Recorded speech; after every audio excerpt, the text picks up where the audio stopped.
Alrighty. Hello, hello. We'll do another quick AV check. Hello, everyone. Awesome. Oh. How are we today? How are we? Welcome, everyone. I think the green screen might get a little gnarly as the light goes down again, but I have a light here to fiddle with as the outside light changes and all that. Hello, hello, hello, Dong. Hello, D Wang, Dwang. It's a nice evening. Yeah, it's not too bad, is it? How are we all? Are we all excited to jump into some more Rust? We're gonna have a slightly different flavor lecture today. Hello, hello, Davij.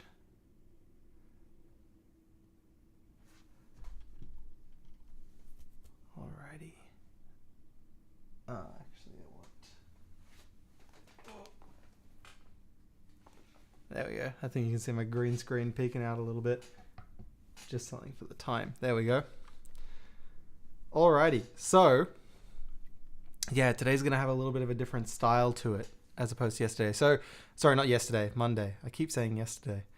As opposed to Monday's lecture. Monday's lecture was very much, well, obviously we had to do the course introduction stuff, talk all about what the course is about, general administrative things, what we hope you get out of the course and what to expect and all that. So we had to go through all of that stuff. And then the rest of the lecture was sort of like all right, let's like really quickly jump into Rust. Then we'll do like that quick guessing game thing, which is, there's a lot of things flying over our head, but just starting to get vague ideas of the syntax and what the language looks like down. And so we got a little game out of that, and probably some parts of that you were looking at and went like, oh, okay, that part makes sense. And then some of the bits you were like, I have no idea what's going on there, and that's perfectly fine. That's to be expected. And then I really wanted to sneak into that first lecture a bit of it ended up being a little rushed, unfortunately, but I did still want to sneak in a little bit of the sort of COMP6991 flavor of things that we're trying to go for this term in terms of the little case study we did on option, which was looking at different programming languages and examining certain sort of like implications of, tackling code one way or another, and what tools languages give available to us, and all these kinds of things. It was a lot to juggle in that first sort of little lecture here, but today I think we'll be a little calmer. We have plenty of stuff to go through, but today is going to be a little more tutorial, like a little more practical. We'll do some programming. We'll take it slower, and we've got a fair amount of stuff to look over. I guess I can give a little sort of sneak peek into what the sort of layout of the lecture is. So we're going to talk about variables and mutability, talk about some data types, we'll talk about Rust as an expression language, we'll talk about functions, we'll talk about control flow, and we're going to finish off with some ownership stuff. So, oops, I just moved that one. It's going to be a fun little couple hours here. Hello, Alex. Hello, Josh. Paul says, I'm starting to feel this course isn't about using oxidation reactions to solve modern problems. And Shrey says, COMP6991. Yes. So not quite, but we'll get there. Alrighty, so what's starting us off with? Variables and mutability. Okay, so the way I've arranged these slides that we've got here is after each like sort of topic slide, I want to go away, we'll do some code, we'll play around in the editor. Hopefully you ask, lots of questions and go, hey, can we make the code do this or that? If you want to give ideas for programs, I'm happy to take things on the fly and run with it. And then we'll come back to the slides once we're finished as a quick little recap and just go, yep, hopefully we hit these bullet points. You can use the slides as sort of like, later on, use the slides as a reminder of what we did go through. And but like, and I'm just going to come back to them, go through, yep. Oh, actually, we did forget to cover this one. We'll go back to the text editor, play around with some more stuff. And that's sort of what we're looking for today. So variables and mutability, that's going to start us off here. So I've got a little cargo project. I have this open in VS Code today. Last lecture I was using Vim, but my Vim editor has been going a little crazy lately and spits a whole bunch of stuff onto the screen. I generally prefer to use Vim, at least on smaller things, but I've got to spend some time to make it less crazy for the lectures. So we're going to use VS Code for now. You're welcome to use whatever text editors you like. You're welcome to play around with them. We've got a couple of home computing guides that Shrey has put together on the course webpage that show you how to get Rust language server stuff set up for VS Code or NeoVim, or there's plenty of resources online for all kinds of different text editors. You can really use any text editor, but there is a subset that offer a certain plugin called Rust Analyzer. Rust Analyzer is very nice because it gives you these sort of nice, smart suggestions that you can see out here. And, when I type things in, it can give me little hints and inline compiler errors. It's pretty nice to use. So my personal suggestion is to stick to a text editor that has Rust Analyzer support. But other than that, use whatever you want. And if you're not too worried about that either, again, use literally whatever you want. Can I share polybar i3.files on the forum sometime, please? Yes, I will. I believe I was asked for that last lecture, and I did see the forum post, but my config files are all blown up and horrible, and so I don't want to burn anybody's eyeballs out before I share them publicly. So you'll have to give me some time to clean them up, and then I'll contribute. But everyone else, feel free to contribute yours. I'm sure there's plenty configs a lot better than mine, but I sure will. No worries. Okay. No, I haven't missed anything. We're just getting started and just talking about the lecture today. And Dong likes VS Code. There you go. Okay. So what were we talking about? Variables and mutability. That's right. Okay. So in Rust, this is where we're looking at some real basics here. I'm hoping what we've got like right here is relatively okay. Yeah. That seems pretty reasonable. Main function here sort of looks like how they're defined in C, sort of. We've got our braces, and this here is just printing a string out. Notice in C we would have to put a new line at the end here as well if we were using something like printf. In Rust, println puts that new line there for us. I could also just use printbang and put the new line in myself if I wanted to. Doesn't really feel like it makes sense for me to do that, so I'm going to write it like this. But that's all the code we've got there right now. If there's anything in this code that you don't understand yet, let us know right now, and then we'll tackle that. VS Code is lovely. All right. So, variables and mutability. So let's start off by defining a variable. So in C, we might write something like int x equals 42, right? And I mentioned last lecture that in Rust, we don't put the type at the front here. Most of the time, Rust itself will be able to figure out the type of whatever you give it. And so whenever you're defining any variable, we'll just use the keyword let, right? So you type let, then your variable equals 42.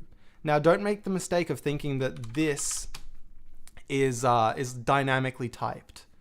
If you've used languages like Python or JavaScript or something like that, you may be used to the idea of not having to provide a type when you declare a variable, because in those languages, variables could take on any type, really. There's no notion of static types that exist when you're compiling a program, not when you're running it.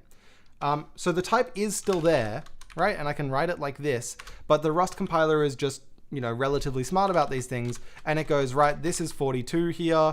You're saying let x equal this thing, so I'm going to go ahead and assume that x is an integer. And I bet if I hover over it, yeah, Rust Analyzer gives me this little hint here, and it says x is an i32. That's what the compiler figured out.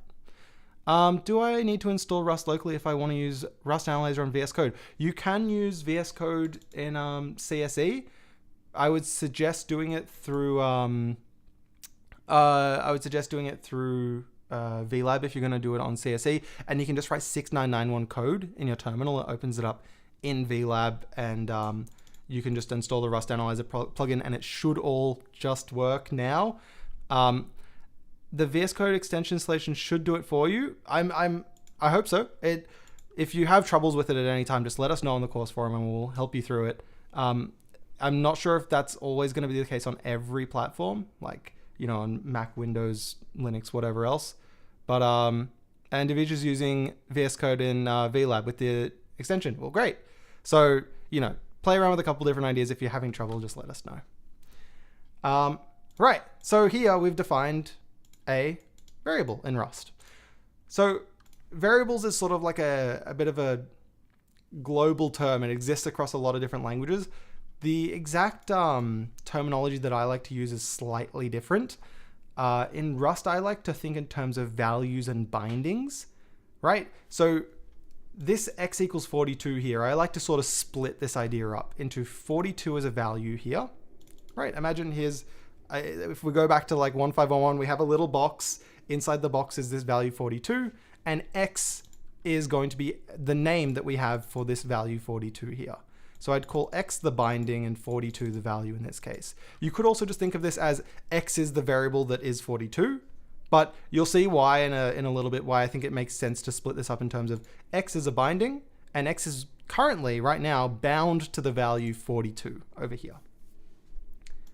Okay, and I can make many variables. I can say let y equals 64, let z equals 123, and just make plenty of variables, and it'll be all happy days. I'm getting little warnings here just because they're unused, and it's telling me, you know, maybe you might want to use them. Sure, let's print them out or something. So I'll say println, and to print these values out, in some languages you might write x is, and then like throw x in this string here, and y is. The exact syntax, you know, is going to differ language to language. In Rust, it usually looks to something like this. I'll say x equals insert x here, y equals insert y here, z equals insert z there. And then to fill in the blanks, I'll say x, y, and z. There is also, as of like a couple Rust versions ago, a bit of a special case. If these things that you're swapping in are just variables, right? I'm not writing x plus 1, you know, y times 2, right? There's no sort of complex expressions. It's just x, y, and z. Then you can just put x, y, and z directly in here as well. So, but yeah, I can't put, say, x plus 1, sadly. That gives me a compiler error. But this is okay. So that should you know, print those values out. And we can test it as well. Cargo run. And x is 42, y is 64, z is 123. Okay, so my first variables in Rust. There you go. L value is a binding x, and R value is a value 42. If you're familiar with C++, yes, exactly. Perfect. So that's us defining variables. Now there's more than just one type of variable. Obviously, we've sort of used integers for all of these. There's many different integer types. There's you know, floating point types, character types, and we're going to go on all about all these different types in a little later in the lecture. But for now, there's a couple different ideas that are sort of specific to this. Well, there's a couple ideas that I'd like to bring in here first before we start looking at some extra types. So let's say I wanted to, like this line here, multiply x by 2. So I might say x equals x times 2. Or you might be used to, like in C, you might say like times equals 2 or something. You know, you get hopefully the rough idea. Make x be x times 2. But if I compile this, I'm going to get an error. And it says, cannot assign twice to the immutable variable x. Right? So Rust Analyzer will try and sort of inline these errors, but it can be a little, okay, see, it's like flashing all around the place. Sometimes it can be a little annoying. If you get an error in Rust and you're not like, you don't immediately go, oh, I know exactly what's wrong here, which you may well do, but if you're like, okay, that might be a bit of a head scratcher, let me figure this out, I'd always suggest going to a terminal and then doing like cargo run, cargo build, anything like that will sort of trigger a rebuild, and you'll get a much bigger and more sort of clearly explained error in your terminal, and hopefully with like colors and stuff as well, which is quite handy. So cannot assign twice, so that was the error message. The first assignment to x was here in let x equals 42. Help, you might want to consider making this binding mutable. So mute x instead of just x. So let me try that. Mute x, and then suddenly the compiler seems happier. Cargo run, and we see that x is now 84 instead of 42. So that's sort of lesson 1 here. All bindings in Rust by default are immutable. Right, so y and z here, in this case, are immutable, which means they can't be changed once they're defined. If you want a variable to be mutable, right, in this case, we wanted to modify x here, the value inside x here, later, then you have to use this mut or mute keyword here, short for mutable, and it means that we can now mutate this value later on, but it's something you have to specifically opt into. Now, James asks, what if you do let x equals 42, then let x equals x times 2 again? All right, so let's get rid of this mute here, and then down here, so this was a compiler error, x equals x times 2. But what if we did let x equals x times 2? Okay, it seems happy. Let's run it. And it says x is 84. So it did the right thing. So James mentions redeclaring, right? And Dong likes that that it's constant by default, right? Yes. So immutability is the default in Rust. You have to specifically opt in to mutability. Okay, so that's interesting. This one worked, but when I didn't have this here, that didn't work. So what's the difference here? And this is one of the key reasons that I specifically said it's generally a good idea to think in Rust in terms of bindings and values. So, okay, so how can I demonstrate how this might be a little weird? What if I introduced like a little block here?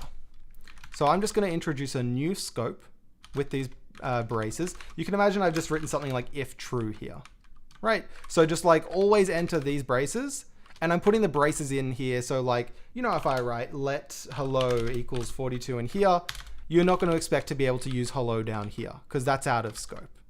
So I'm just introducing a new scope to demonstrate a point here. Scopes can be useful regardless to sort of organize different variables and stuff like that, and don't accidentally use ones you didn't mean to. And in this case, I'm going to say let x equals x times 2 in here. Right? Notice I've got a warning here. It says this x is unused, but I do use x down here. If I run the program, we see that x is still 42. So this is the key difference. If I change this back to let mute x, and then back to x equals x times 2 and run it, then we get our expected answer of x equals 84. Right? So just to have both of these on page at the same time, the two options here, I'll get rid of these other variables just to get rid of some clutter. Like this. So if we have let x is 42 and then this does not work, right? We get x is 42 out. But if we have let mute x like this and then say x equals x times 2, then this does work and we get x equals 84. Okay, so does that make a new x with the original x's value? So yeah, that's absolutely right. So this here, what we're learning, is something called shadowing. You may have heard of shadowing in other languages, and if you've heard of shadowing in other languages, this is going to almost certainly be the exact same idea. The idea is exactly as D-Wang or Dwang. I think I'll go with D-Wang for now, but let me know if you want me to pronounce that differently. Mentions is that it's sort of making a new x with the original x's value. So we're declaring a new variable x, which is going to be valid inside these braces, which in this case just has the value x times 2. This x here referring to the previous x, and I'm sort of shadowing the old x away, at least inside this scope here. Daniel Wang. Okay, I'll say, how about Daniel? I might try that one out. So Rust allows redefinition, yes, of a variable. Yes, that's right. So why does Rust allow redeclaring but not some other languages? Is it because the redeclared x takes ownership, like namespace in C++? Okay, so we're starting to think a bit. So why does it allow it in the first place? There are, and Trey mentioned Trey's also coming in with the sort of specific terminology here of rebinding, right? So the value here is, you know, is not exactly what's getting transferred across. I could just say, you know, right here on this line, I could just say let x equals 100 and have no relation to the previous x, but I'm just changing this binding x instead of pointing to the value 42 is now pointing to this value 100. So redeclaring or shadowing is the official terminology, is more of a convenience thing than anything else. It can cause confusing situations, like when we have it inside a scope and it does something that we didn't really expect. But it's just more of a convenience thing. The nice thing is that these two things can have completely different types. So notice that if I said, let me go back to a mutable variable x, like this, I can then say x now has value 100, but I couldn't say that x now has the value c, right? Like the character c. Because it's going to say x is a integer, but now you're trying to make it a character. That's no good. Right? But if I say, like, you know, this mute doesn't need to be there anymore. If I say let x equals a character c, no worries. Because these values are completely unrelated. And we're creating this sort of new binding with the same original name. So x here is a binding, right? Which points to this value 42, which is an integer. This next x here is a binding with the same old name, sort of hiding away the old one, that points to a completely different value with a completely different type. So there's no problem there. And no implicit type conversions from char to int. Yeah, type conversions in Rust are usually very explicit. It's quite rare that for Rust to implicitly convert between types. Usually you have to add a little bit of a extra boilerplate to go, no, really, this is what I want, if that's what you're going for. Okay. And still static cast. Alrighty. So we've played around with variables a little bit, defining variables, specifying their type if we'd like to. We've talked about mutability a little bit. We've talked about shadowing. Let me see if I've missed anything here. Bindings, mutability, shadowing, constants. Ah, yeah, that's another good one. Constants. So you can also define constants in Rust. Let me do one up here, for example. So if you might want to think in terms of something like a hash define in C. You might write hash define foo as 42. In Rust, we would write this const foo. And the funny thing with the constant is that you always have to specify the type. So I'll just say it's a i32 equals 42. So these two lines are essentially equivalent to each other. And const in this case, right, the const keyword here sort of works like textual substitution like in C, but it needs to have an actual value. The way to think about this is if I wrote, it might be a little difficult to demonstrate with the tooling that we've got right now, but essentially if I write let x equals foo here, the Rust compiler will literally grab this 42 and just slot it in straight here. There's some like weird edge cases that might pop up later in the course where you go, oh, okay, that really is how it works, as opposed to some slightly different, but you know, still semantically different implementations. So 5 different variables with the same name and different type. Yes, so that's right. This could absolutely this can be sort of abused to a certain extent. And it's something that you're gonna have to play around with in your programs, and you might go, I completely hate this and I'm not going to use it, and that's perfectly fine. Or you might go, oh, I like it in these scenarios, but you know, there's certainly a limit to it. Or you might go, I'm just going to name all my variables X, at which point it's like, okay, maybe you went a little far. So, and that's a great question. Isn't the point of immutability to not have this? It's a great thought. I would personally argue that it's not quite in the it's not quite at arms with immutability. They are sort of distinct concepts, but it's I don't think it's going to be something that's clear straight away. This might be something that sort of is worth digging deeper into in a forum post, or just like seeing how you go over time and playing around with these different things. But I'll leave that one a little open-ended for now, but it's a great question. It's a great thing to think about. So if both x's refer to dynamically allocated memory, does the second x declaration free the memory pointed to by the first x? Right, that's a great question. So in this case, this isn't dynamically allocated. Obviously, we're just looking at, you know, simple characters and numbers and stuff like that. But if it was, right, if this X was something that carried some extra data and needed some cleanup or something, then you're absolutely right. And we're going to see that later on in the lecture as well when we look at ownership. So that's a great question. Okay. So that was some cool stuff. Let's keep moving. This is all still going to be like, Rust basics and stuff like that. So data types. Oops, I guess we're not meant to look at that quite yet. But just to sort of run through some very basic data types that you have available to you in Rust. Think things like, so that we have our integer types. The bread and butter integer type is really i32, right? This is a 32-bit signed integer. Signed meaning it can be both negative and positive. And at the same sort of size here, same width, you also have u32, which is a 32-bit unsigned integer. Unsigned meaning it can't represent negative numbers, right? So you might go, okay, so why does if this can store signed, like can store positive, 0, and negative numbers, but this can only store 0 and positive numbers, like what's the point of this? This i32 actually just seems more powerful. There's two relatively good answers to that. One is you get the storage that was used for negative numbers in i32 can be used to store more positive numbers for u32, so you actually get double the amount of possible positive numbers from that. But another one that I'd love for everyone to think about as you go through the course is a u32 gives you this additional guarantee that it's never negative. Yeah, don't want 152 knowledge, yeah, for sure. A u32, an unsigned number, can never be negative.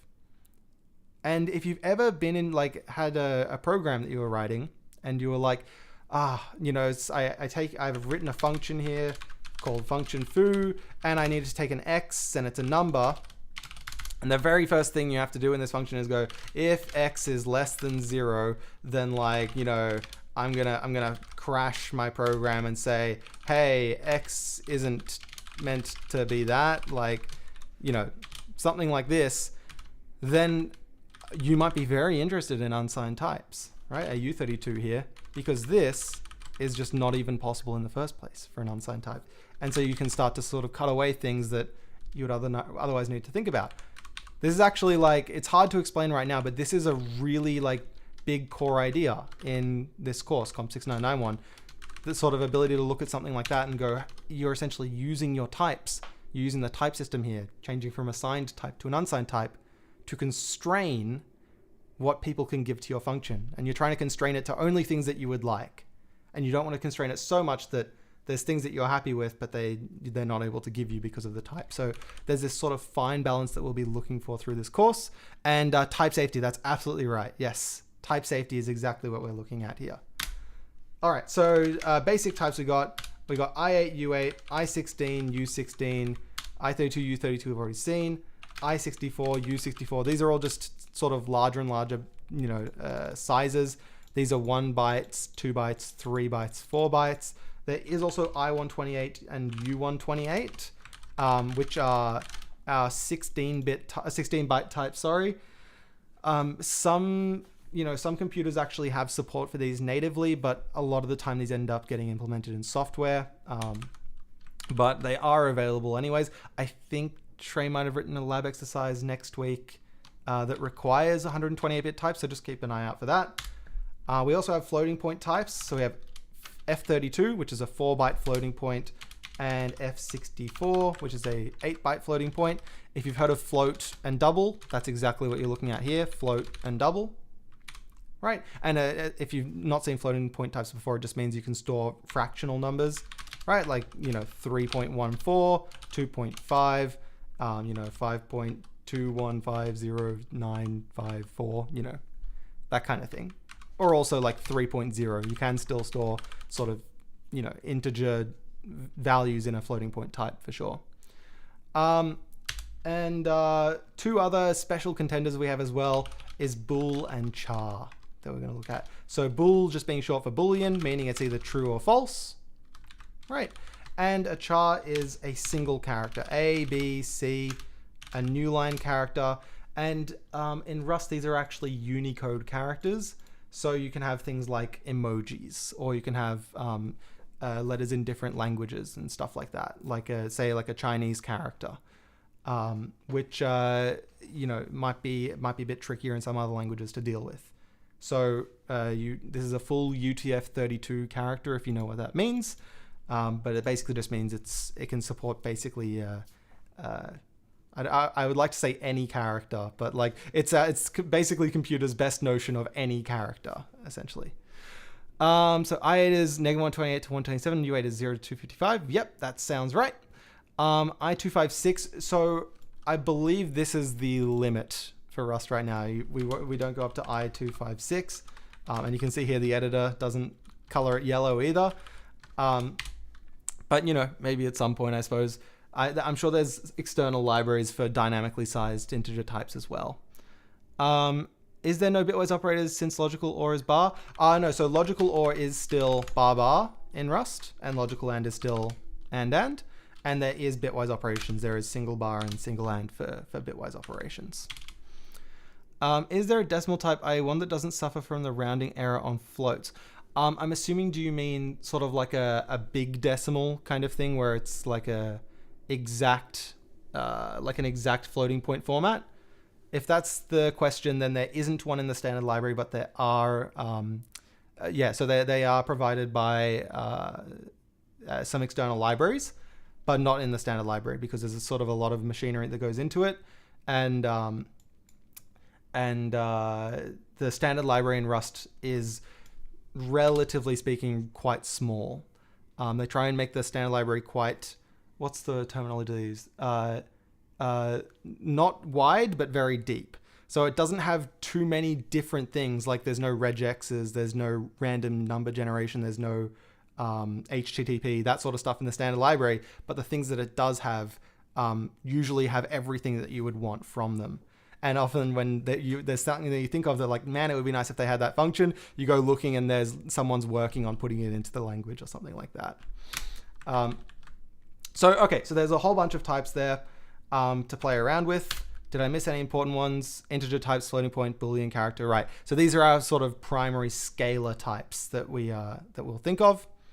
And then there's also compound types. So let's have a look here. So our first one is tuples. You may have experienced tuples in some other languages. They've certainly been more popular as time goes on. You don't see many languages with tuples from 40, 50 years ago, but you see lots of languages with tuples in the last 20 years, for example. And a tuple is basically just grouping together of multiple values of potentially multiple types as well. So for example, I could say let x equal a tuple of 1, 2, 3. Right? 1, 2, 3. It's kind of like an array, right? So this you'd be like, okay, that looks like an array. And if I just swapped these for square brackets, in fact, it actually would be an array as well. But the really cool thing about a tuple is that I can sort of mix data types. So this could be a bool here, like true, and this could be, say, like a character, like, I don't know, Z, right? And this is still perfectly happy. If we hover over this, we'll see the type. Oops, we will see the type. And I can even just like copy paste this into the code so it's right there. So X has type, right, these parens, so it has type tuple of I32 bool char in that order, right? Is there stood left pad? Is it immutable like in other languages too? So the immutability story of this follows just like the rest. There is one thing that we haven't quite talked about yet, which is that Rust's immutability is very pervasive. So you might have this idea. Let's skip forward a little bit to structs here, because I think we've all seen structs in at least C and maybe in another language and something like that. Let's say I have a struct student, and the student has a ZID, and the student has an age, and the student has a WAM, like we were talking about last lecture, something like that. Now, I can make a new student by saying let student equals, and the way I sort of create a new one of these is that I just type the name of the struct student here, and then put these braces in like there, and I just fill in the field. So I go ZID is going to be, we haven't quite looked at strings yet, so just bear with me on this one. I'm going to write string from who wants to be my my guinea pig here. We'll go D Wang, or I guess it's Daniel, isn't it? Age is going to be I don't know, I'm just going to make you 100 because I'm not going to try and guess. And your wham is going to be also 100. You're doing incredibly well. Something like that. So I've created a student here. And notice, if I wanted the student to be mutable, then I would say let mute student. And then later down here, I could say, for example, student.age equals, 1 years old now, right? But in many other languages, if I say let student here, right, which is, again, to be clear, immutable now, can't be modified, it often is still happy with this line of code, right? Often immutability, and this comes back to that question of before, which was like, this seems like it's really sort of missing the point of immutability, like the fact that we can redeclare another student. We can say let student equals, a completely different student here and hide this original one. It's like, that doesn't feel like immutability, because in other languages, something like this is usually fine a lot of the time, because they go, well, this student itself is immutable, so I can't say student equals blah, blah, blah. But the student's age is, just a field in that, so I can modify that. But you can see if I build this, no happy, right? Cannot assign to student.age. A student is not declared as mutable. So Rust mutability or Rust immutability is very pervasive. If I have some value, in this case this student, that is declared immutable, anything inside that, if I have like 10 structs deep, that this student has a struct like transcript, and that transcript has a struct course, and that course has a struct UOC, I don't know, something like just random stuff, struct, you're not going to be able to modify any of it. It's all immutable, like it's immutable all the way down, right? Very pervasive. But if I say mute, then I can modify the things in this student once again, and we're happy. All right. And so, yeah, like in Java, for example, Java is an example of a language where if this was immutable, and in Java I would write this as final, right? Final student equals blah. Java would still be perfectly happy with this line of code. It'd be like, yeah, that's fine. No worries. Because I'm not modifying student, I'm modifying student age. And you didn't say anything about student age. You'd have to write something like, final age 100 down here. And you have to say every specific thing that you want to be immutable. And it's sort of like all the time or none of the time, that kind of thing. But in Rust, it's very pervasive. So there's no such thing as like a final or a mutable field inside a struct, because it's just the struct itself that will be mutable or immutable. Can we just replace the variable with a new tuple anyway, couldn't we? Yeah, for sure. Yeah, definitely. And why some over here? Because I put wham as, I put wham as an option here. The wham may or may not be there. Let's say a student's in their very first term and they haven't got any marks yet. So they might have, no wham at all. Or we might say they have a wham of 100. They might say they have a wham of 17.5, right? Anything like that. So I've used an option to represent the wham just in this case. Okay. So, right, we've talked about the pervasiveness of mutability. We've talked about a little bit about tuples, right? So let's say if I jump back to tuples for a second, let's say I have my function foo again, and I want foo to take some variable x, and x is going to be a type of tuple, right? If I was just going to take a single integer, I would write it like this. X takes in an i32. If I wanted to take in a tuple, I put an extra set of parentheses here to say it's a tuple, and it's going to take an tuple of i32, boolean, and char, something like that. And so that's how we write the type of a tuple in this case. So when you have an option, you always need to wrap the value in sum. Yeah, absolutely. If you have a value to give it, right? The none variant of option doesn't need any, doesn't take any data along with it, which is sort of the point, right? But if you do want to give it a value, then yeah, you wrap it in sum.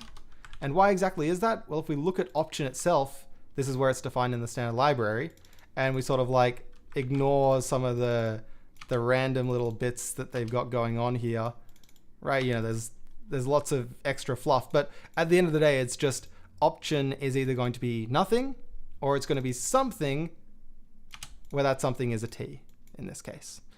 And so when I'm writing none or sum, there's a nice little feature where I could write option of sum to let it know this is going to be an option and it's going to be sum inside that option.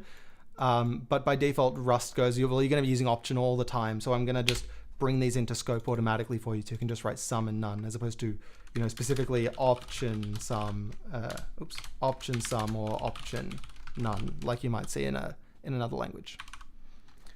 Okay, cool. What else do we want to look at? Arrays, right. So I mentioned tuples look sort of like arrays before. So we had a tuple that was like 1, 2, 3, where x is a tuple of i32, i32, i32, which is perfectly valid. There's nothing wrong with this.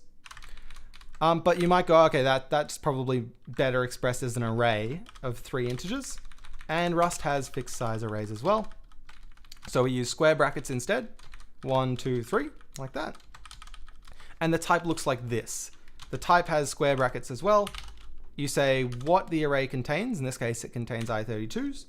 Put a semicolon, you say how large the array is. It's 3 elements large in this case. So x has type array of 3 i32s, and it's equal to an array of 1, 2, 3. So that's arrays. Now you might go, oh, hang on. In every language, I need an array where I don't know how big the size is. It'll expand for me. It'll shrink for me. When are we going to get to that? We'll probably leave that for the most part till next week when we look at collections. So this is specifically for arrays of a fixed size, a known size. And again, if I'm trying to take this in a function, I'd write it something like this. Like, my array that you're passing into me is going to be an array of i32s, maybe an array of booleans, let's say, and there'll be 32 of those booleans. Something like that. And the standard indexing follows as well. So my array, if we're trying to get something out of my array of 10 will give me the 10th thing in that array. Yeah, there's also plenty of like functions that you can call on arrays. There's a borderline endless list here, which is what I say about the standard library being very deep. But just to get you off the floor, array indexing like this. It's 0 indexed as well. Array of 0, array of 1, 2, 3, 4. So the last one will be array of 31. I also didn't mention how to index into a tuple either, actually. So let's say we go back to this, i32 bool char. This is going to be my tuple. Right, how do I get, if I want to print out, println bang, of the i32 is something, the bool is something, and the char is something. Right, how am I actually going to get these out? And let me just do a little bit of formatting here. How do I get those out? If you want to sidetrack what happens if you index grand length, yes, it's a great question. Compile error. Ooh, could be. So we'll come back to that in a second then. How do we index into a tuple? There's a couple different ways. I think people are gonna hate this when I give you this one.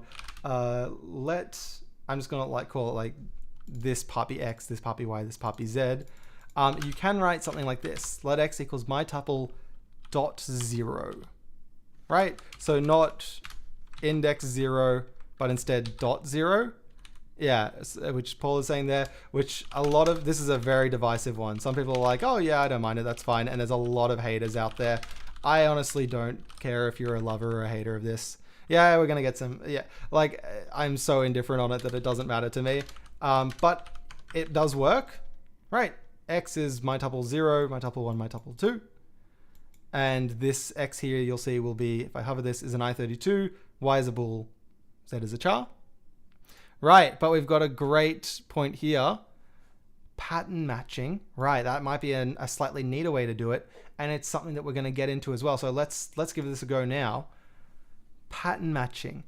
So the let keyword here is actually more powerful than I made out to be. It's more powerful. It's honestly let's be different syndrome. So, okay, so let here is very powerful because on this left-hand side of the equal sign, it actually accepts what we'd call in Rust a pattern. In this case, I've just said, oh, we've used the letter X, Y, and Z here, and these are patterns as well. It's just sort of a pattern that is a name, let's say. But let's think of it this way. Let's say I said let X is my tuple. right? Now the type of X is going to be I32, like a tuple of I32 boolean char, right? So the type here, oops, yeah, let me grab this. The type here is I32 bool char. What if I made X look like that type? Right, so let me take this type here and replace X with this type, but I'm gonna swap the type names here for letters, for like names, variable names. I'll go X, I'll go Y, I'll go Z, right? And if we just, like, the type is fine to stay here, but just to get it out of the road for a second here, this compiles and works. Let's just test it out as well. So I'll call, let's say, let some tuple equals 42, then it needs a boolean, we'll do true, and it needs a char, let's do, I don't know, the @ sign, and what do I call the function? Foo of some tuple. Let's run this. The I32 is 42, true, and the @ sign. So this actually works. Let tuple xyz equal my tuple. Ah, and Miguel is happy again now. Haha.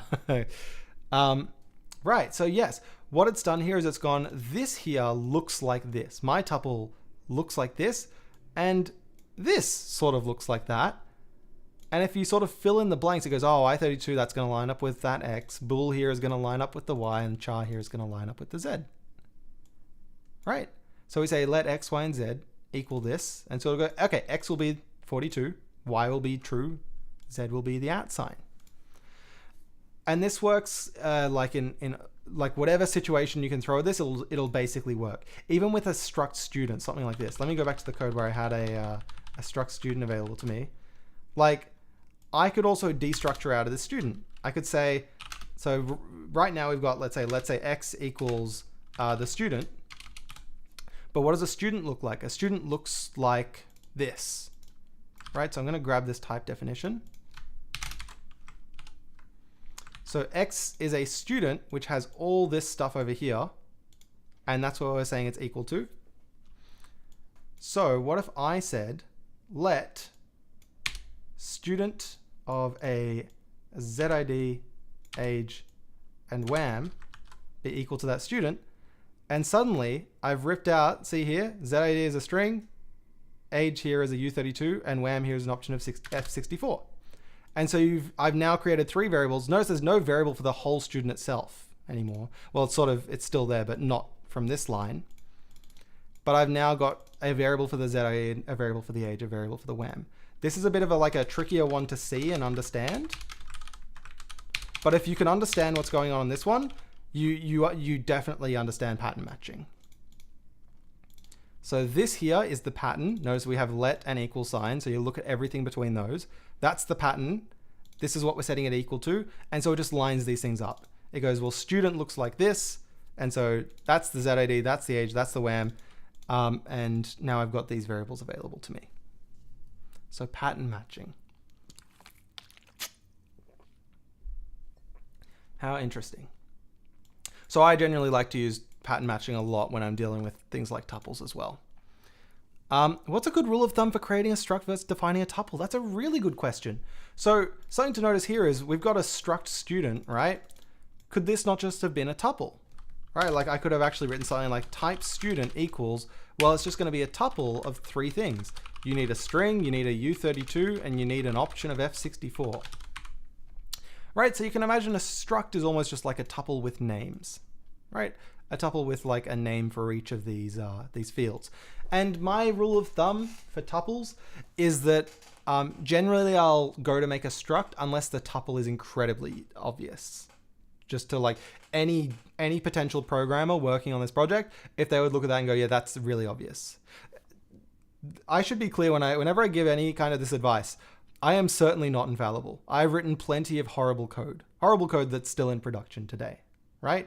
And so this is sort of like a do as I say, not as I do kind of thing, where plenty of the time I've thrown tuples around the place that are not obvious to everyone, that have bitten people like Shrey, who has gone, Zach, what the hell is this tuple? What is this tuple of an RC stir and this completely random thing over here? That one's an option. Like, I don't get it. And I have to go, oh yeah, now I have to like remember what I did here and explain it to you. So it's sort of about using your best judgment in these situations, but tuples are certainly great for the convenience factor if it's and Shrek can confirm. Yeah. And so does Rust support type aliases? Yeah, I just have done one here. So this could be type student1. And this is the syntax for type aliases as well. And yeah, if you need readability, go for a struct. Yeah, for sure. And is this really called pattern matching and not destructuring? So this is certainly destructuring, and destructuring uses pattern matching. So this is probably, you're right in that destructuring is a more correct name for what we're doing here. And the destructuring works because of pattern matching. Pattern matching is sort of like the more abstract concept that destructuring uses to work, is the way I would explain it. And yeah, tuple pattern matching can be tedious once the number of fields increases. For sure. The good news though is that Rust has ways to deal with, like if I had a tuple here that just had tons of things in it, right? Let's say like all of this stuff. I can actually, in my pattern here, to say, let x, y, z equal my tuple and just like ignore the rest. That's this little dot dot here. So it's sort of like saying x, on the left-hand side, we have x, y, z, and a whole bunch of stuff. Over here, you have what will be x, what will be y, what will be z, and then a bunch of stuff. And it can, you can ignore a whole bunch like that. And so, yeah, you know, there's options available, but this is an absolutely ridiculous tuple. Like this is almost certainly not going to be a good idea. Okay. And underscore is also very useful. That's absolutely right. If I just want to say skip one in the middle here, I can throw an underscore there, and then this just doesn't get bound to anything. Underscore is a bit of a special symbol where it on its own is not. If you just have an underscore, that's not a valid name for a variable. It just sort of gets ignored, it gets skipped. And we'll look at that more again later with pattern matching. Okay. Tuples, arrays, structs, enums, pervasive, mutability, unit type. Okay, enums and unit type we'll quickly get through, and then we'll have a break. So enums we talked a little bit about last time. So let's say I have an enum coin, and we might have, I guess we don't really have nice names for our coins in Australia, do we? Like, I want to say like 5 cent, but I can't start an identifier with a number, sadly. So I guess I can write 5 cent like this, but, you know, 5 cent, 10 cent, 20 cent, 50 cent, $1, and $2. So those are all our coins, right? And this is an example of an enum. So an enum lets us enumerate over a set of fixed possibilities. So notice that if someone else saw this enum coin and, oh, let's say the Australian government comes in and they go, well, we're going to make a $3 coin now as well. We're going to add that in. If someone else is working with this enum coin, if they're in a, let's say they're in their own crate, their own project, and they pull in my Australian money crate as a dependency to their project, they can't just quickly go, oh, I'll just, you know, in my code here, I'll add this extra coin in. They're going to need to track down where this is written and, you know, find my code, and in my code, insert the text here, $3, right? They can't just say like, you know, here's in their code, go coin.add enum, you know, $3. It's not expandable, sort of like that. So they'd, you know, maybe need to submit a pull request to my code and go, hey, Australian government came in, your crate's broken now, can we fix that up? So enums represent a fixed set of possibilities. An enum coin can only be either 5 cent, 10 cent, 20 cent, 50 cent, $1, or $2. Right? So this is pretty common in a lot of languages. Even C has this to an extent. The thing that makes Rust enums slightly special, and the sort of industry, or I guess the academic name for Rust enums is actually something more generally called sum types. Right? That's not SOME, but SUM instead, sum types. And structs in this case up here, or referred to as product types. And this comes down to how you think about programs algebraically. But we're not going to get into that in this course. So it's a sum type here. And the thing that's very special about this is that enum variants can carry data with them. And you can have different data depending on the exact variant. So a coin might not be a great example here. What's maybe a better example?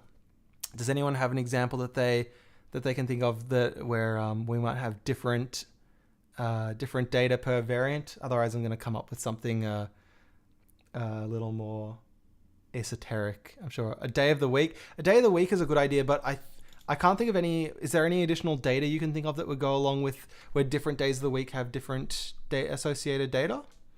So like this to me looks a little bit like the sense example here, where we have Monday, Tuesday, Thursday, Wednesday, that kind of thing.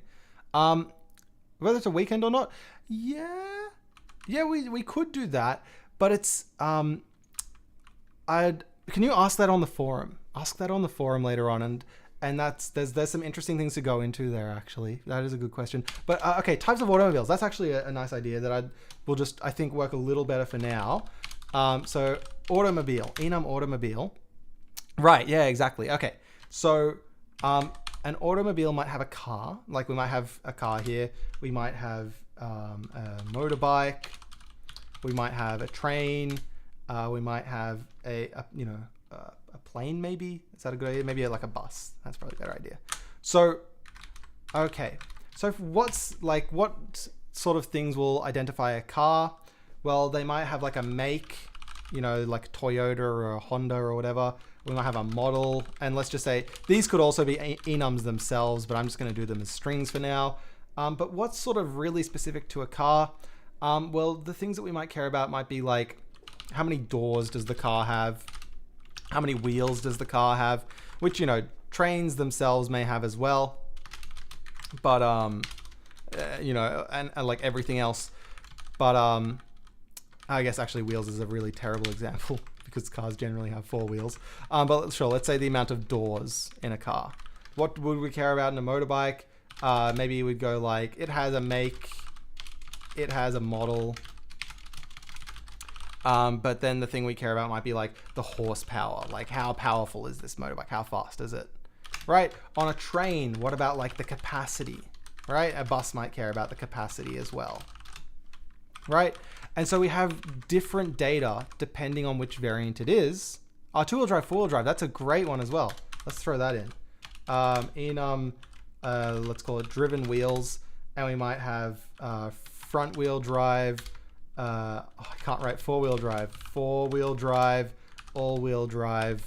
and let's say rear-wheel drive, right? So all these different options here, and that might be specific to a car, where it goes driven wheels is going to be one of these 4 things. So an enum being used in sort of 2 different ways here, right? Is it possible to have an enum of other types, such as true and false? Yeah, so you can have different types for variants in the enums. I'm not entirely sure of the question, but you could certainly write like an enum boolean that has true as one option and false as another, if that's what you're sort of interested in. But you can't say put like values here. Like I can't say it'll be true or it'll be like 42 or like 42 or 100, because these are values here, where instead we're sort of defining more like a blueprint. Similar to how we define a blueprint for a student. We can't say like age is going to be like, 18 or something, right? We need to say it's going to be a number and they'll fill that in. We can't write in true or false the values, or 142 the values. But we could certainly make things that are like true or false as in the same sort of way that we could do something like this, or there are still options. Okay, so enums let us define multiple different possibilities, and generally when we're using an enum, the easiest way to deal with them is probably pattern matching. So if I take in a automobile is going to be some type of automobile, I can then match on that. Well, I haven't looked at match yet, but we'll look at it a little more closely in a second, like later in the lecture, but just bear with me for a second. I can say something like match automobile. It's going to go, hey, I'm really angry because there's all these possibilities you haven't thought of. I'll go fill it in for me. You know what to do. And in these little blocks here, let me fill this out. And here, right? We can say if it's a car, we'll have a make, a model, some amount of doors, and a type of driven wheels. And if it's a car, print out it's a car. made by some make. It is the, model with some amount of doors and like the driven wheels as well. Right. And so we can have different behavior based on which exact type of thing it is, right? Whether it's a car, a motorbike, a train, or a bus. And we can deal with different data based on which variant it is. So that's what enums give us in Rust. So what's and this is often a pattern that is hard. It's very hard to describe. Oops, sorry, I'm flying all over the place. This is a pattern that's very hard to describe in some languages. Like if you're looking at a language like Java, or just even a lot of like hardcore object-oriented languages, it's often hard to describe this kind of pattern without using inheritance. And something that can get a little tricky with inheritance sometimes is that inheritance brings across a lot of extra baggage, let's say. There's sometimes this is really like what I want to do, but instead of just giving me this capability, I'm retrofitting inheritance to make something like this work. And then I don't have like a fixed set either. I might have to go, okay, if this thing is an instance of a car, then do this. If it's an instance of a motorbike, then do this, something like that. But then someone else comes along and goes, oh, I'm going to add a plane, right? Which has some amount of engines or something like that. And your code didn't check if this object could possibly be a plane. Whereas in, my code over here, I'll suddenly get an error and say, hey, you didn't think of a plane. And I get to just run across my code base and go, okay, it's got an error here, here, here, here, here, here, here, and here. Plane, plane, plane, plane, plane, plane, plane, plane, and deal with everything accordingly there. And yes, and some types are very similar to union types in TypeScript. In fact, I think, if I recall correctly, union types in TypeScript are some types. So, and you get, there are certainly, there's been a trend, for languages to start including this kind of functionality. And even things that I'm, saying in languages that I'm saying this kind of thing might be more difficult in, like in Java, I believe Java has proposals to add this exact functionality to the language because people are going, hey, this is actually quite useful. This is and I'm missing this when I come back to this language. CC also mentions if-let. That's a great question as well. So match is Rust's switch case statement. Yeah, match is sort of like, people describe match often as like switch case on steroids, right? It gives you switch case, but with with superpowers almost. And Python's pattern matching. Yes, Python is also bringing in pattern matching to attack similar ideas as well. There's again, a lot of convergent evolution. And the reason we're looking at Rust in this course is because it's a nice conglomeration of a lot of these different ideas that a lot of languages are slowly convergently evolving into. So hopefully, 5 years time, all these ideas, you'll be like, oh, this language has got a new feature. I remember learning about that in COMP6991, and you're ready to go. So, maybe one of the things that you might get out of this. Also, there was the unit type I wanted to quickly talk about as well. So the unit type is just basically the empty tuple. So let x equals a tuple with nothing inside it. And you might go, that right there must be the most useless type and value of all time, right? A tuple with nothing inside it. And the way the type and the value of this look exactly the same. X is an empty tuple, and it's equal to empty tuple, right? Which is quite funny. Again, just to make this sort of distinction quite clear, ZID is a string, age is a U32, wham is an option of F64. These are our types. Our values, or terms, as they're often called academically, our terms here are, Daniel 100, sum of 100.0. It's funny in the case of this empty tuple type, the type itself and the term, the way you actually create an empty tuple, look exactly the same, which is quite funny.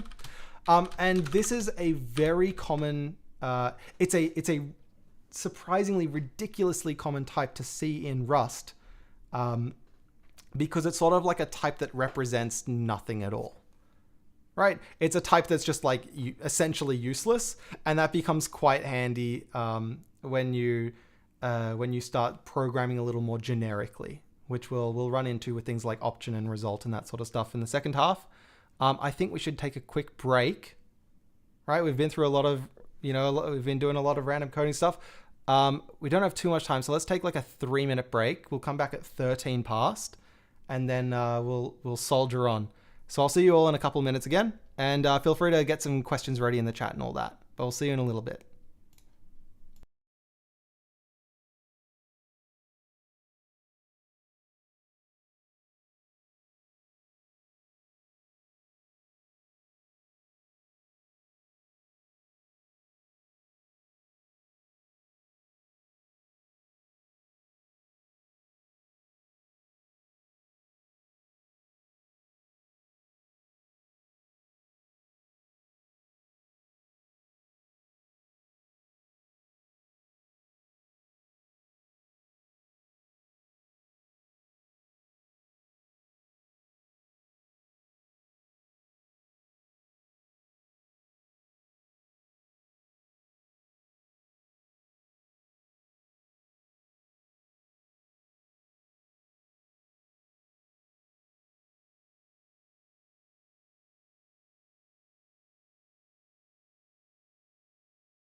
All right. I know that was just a very quick break, 3 minutes or so, but I think we got to keep moving because there's some still lots of fun to get through today. We're going to rapid fire the next couple topics, and then hopefully we get 20 or 30 minutes towards the end to talk about ownership. So my stream finally managed to catch up on, and I remember you were mentioning having the hints inline earlier. I think error lens extension on VS Code should allow that. Yeah, awesome. I think I'm going to not use it for now because it can also really clutter the screen and make things confusing, but it's something that you should definitely try out yourselves. And if you don't like it, turn it off. And if you do like it, keep it on. But yeah, that's a great note. Error lens is the one that we're looking for. Thanks, Hussein. Okay, so let's think of Rust as an expression language. I don't think we've actually really had a chance to see this yet. But what does it mean that Rust is really an expression-oriented language? Well, there is this idea of an expression versus statement, right? So in, let's say, a language like C, well, let me go new file, foo.c. Yeah, sure. Okay, great. In a language like C, something like int x equals 4 here, if I recall correctly, is a statement, right? This is something that you'll write and put a semicolon after, and it's sort of like one item on its own, right? However, there are also such things as expressions in C. So an expression is a syntactical item, like this, that can also be used as a value for something. So imagine if I could say int, and this doesn't quite work, but I can almost make it work, int y equals this int x equals 4 here. And let's say int x equals 4 evaluates to this 4, then theoretically you might get the value 4, right? This expression might evaluate to 4 as well, and so you end up with x is 4 and y is 4. So you can't quite write this in C. I believe in C you can write something a little like int x equals, I think if I write maybe like int x comma y, x equals y equals 4 like this. And I believe C is happy with that. Yeah, or even like that as well. And what's happening here is that this y equals 4 is an expression. It's something, it does something, it sets y to the value 4, but it also evaluates to this value 4 here. So you end up getting y is equal to 4 and also x is equal to 4, like this, right? You can also use an expression as a statement, right? So this y equals 4 here could just be y equals 4 semicolon. And this is just using an expression as a statement, and we call this an expression statement, right? Very creative name. Just some text and then semicolon, end of line. But it can also be used as an expression. Now, the sort of takeaway here is that expressions tend to be more flexible than statements, right? Because wherever you have an expression, you can use it as a statement by just going like expression and then a semicolon, right? So, but if it's an expression, you can also use it elsewhere, not as a statement, but as a part of a larger thing. And so in Rust, a lot of syntactical items try to be expressions as well. So you can use them in more context, which is actually quite nice. So what's some examples of using expressions in Rust? All expressions are statements, but not all statements are expressions. Yeah, so all expressions can be used as statements, essentially, which is just by typing out the expression and then putting a semicolon. Even like 42 is an expression itself, because it's just 42 and then you throw a semicolon. It doesn't do anything, right? You just basically said 42 and then it didn't do anything with it. But you can use any expression as a statement by throwing a semicolon on the end. But usually you'd use 42 as part of a larger thing, like let x equals 42 or 42 plus 50 or something like this, right? So what are examples of expressions in Rust that you're unlikely to see elsewhere? A nice one to start off with is an if statement, right? I'm sure, hopefully we've all seen a pattern that looks something like this. It's like function foo takes in some flag, which is a Boolean, and it needs to give back an integer. Well, I guess a lot of the time here you could just say if flag return 42, else return 100. But let's say you wanted to print out the value before you returned it, right? Then you go, okay, well, we could do let x equals 42, print out x, and then return x. And then I guess I could do the same stuff down here, but this is 100. But then you're sort of like, okay, this is looking a little like you're worrying about dry, for example. I think this is just freaking out because there's another function called foo. That can be foo1 now. Where you're saying this code is very repetitive. I'd like to sort of bring this together, these ideas together if I can. And so you might end up with something like this. You might say, let there be a variable called x. If some flag, then x is equal to 42. Otherwise, x is equal to 100.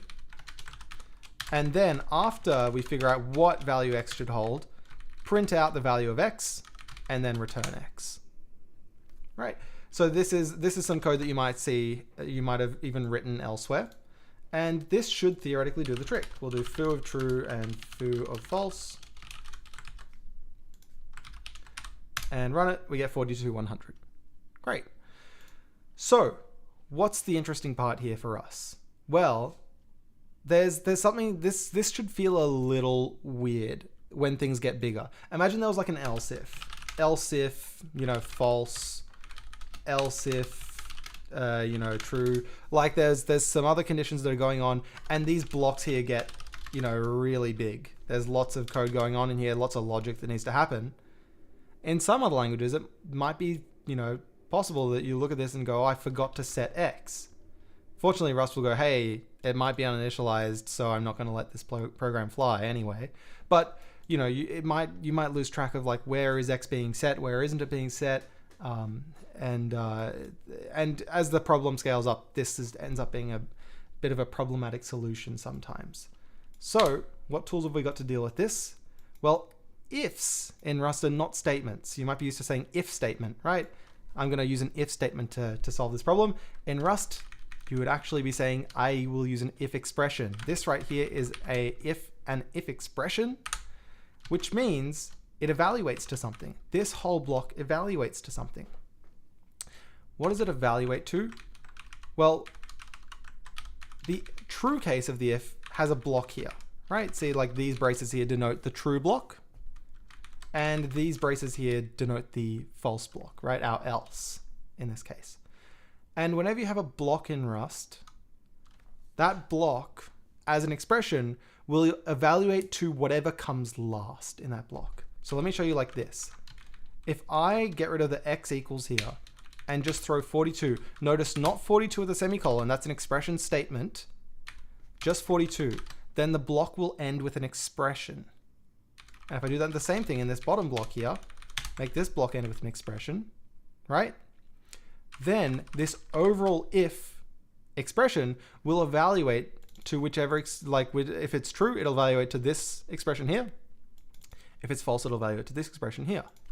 So then I can just throw this right here, right? I need to throw in a semicolon because, this is I need to turn this into a statement at some point. So I throw the semicolon here, but this is what we get in the end. Let x equals if the flag, then 42, otherwise 100.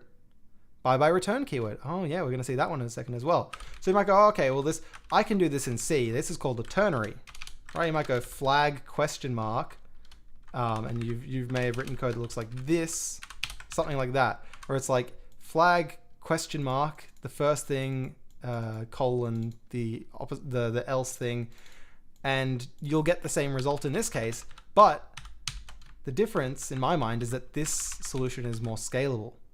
So let's say I wanted to throw a print as well here that said print the flag was true, and then in this one I want to say like, oh no, flag was false, right? Something like that. This still works. And the reason this still works is because we have some sort of statement up here, and it's only the last expression that it cares about, right? Since this ends in an expression, that expression sort of like infects its way upwards, you can imagine, right? This 100 here infects its way upwards, and because it sees that the if has an expression that ends in a I32, else has an expression that ends in a I32 here, then this if in its totality will also act as an expression that produces an I32. Right? Notice if these were different things. If I said this is going to produce the letter C, and this is a char now, and this here is a I32, it won't type check anymore. It's going to say, hey, if and else have incompatible types, expect char found integer. So they still sort of need to like type check and match up, but if they do, then we're in luck, and we can start using like this. And Kai notices it'll also just look like a ternary if you put it on one line. So let's get rid of these prints for a second. What if I write the code a little like this? Right, that's relatively readable, I think. Let x equals if flag 42, else 100. Right, and so that's for this reason Rust doesn't have a ternary operator. There's no ternary operator at all because you're expected to just write it like this instead. If we put the 42 before the println, would it evaluate to unit? It's a great question. So if we go back up here, what if I put the 42 up here and the 100 up here? Yeah, this is just like the compiler's freaking out because it's like, I don't even know what's going on anymore. So this sort of magic trick only works when it's the last thing in a block, when the block itself ends in an expression. If I put the semicolons here and I go, okay, this is a statement here, this is an expression statement here as well, then you'll notice this is going to come back to a really funny idea. You'd expect that this would work, I would imagine. If flag, then this is doing nothing, print something. This is doing nothing, print something.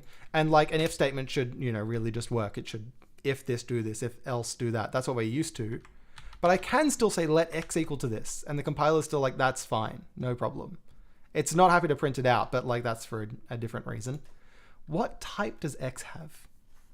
What type does x have? Because really, there's no real type to ascribe here, right? There's no type. It doesn't really make sense for x to be a number, let's say, like an I32, because what number would it be? Would it be 0? Would it be 42? Would it be the biggest number? Would it be the smallest number, right? There's no real type that makes sense. And when there's no real type that makes sense, you know what we have? The empty tuple. There it is. Empty tuple, the unit type. It's very handy. So this is what I was saying in the comments during the break. It's very handy when you just need a type that doesn't mean anything. Just sort of like a random empty type. And it's great because there's only one value that fits the bill, which is just the empty tuple.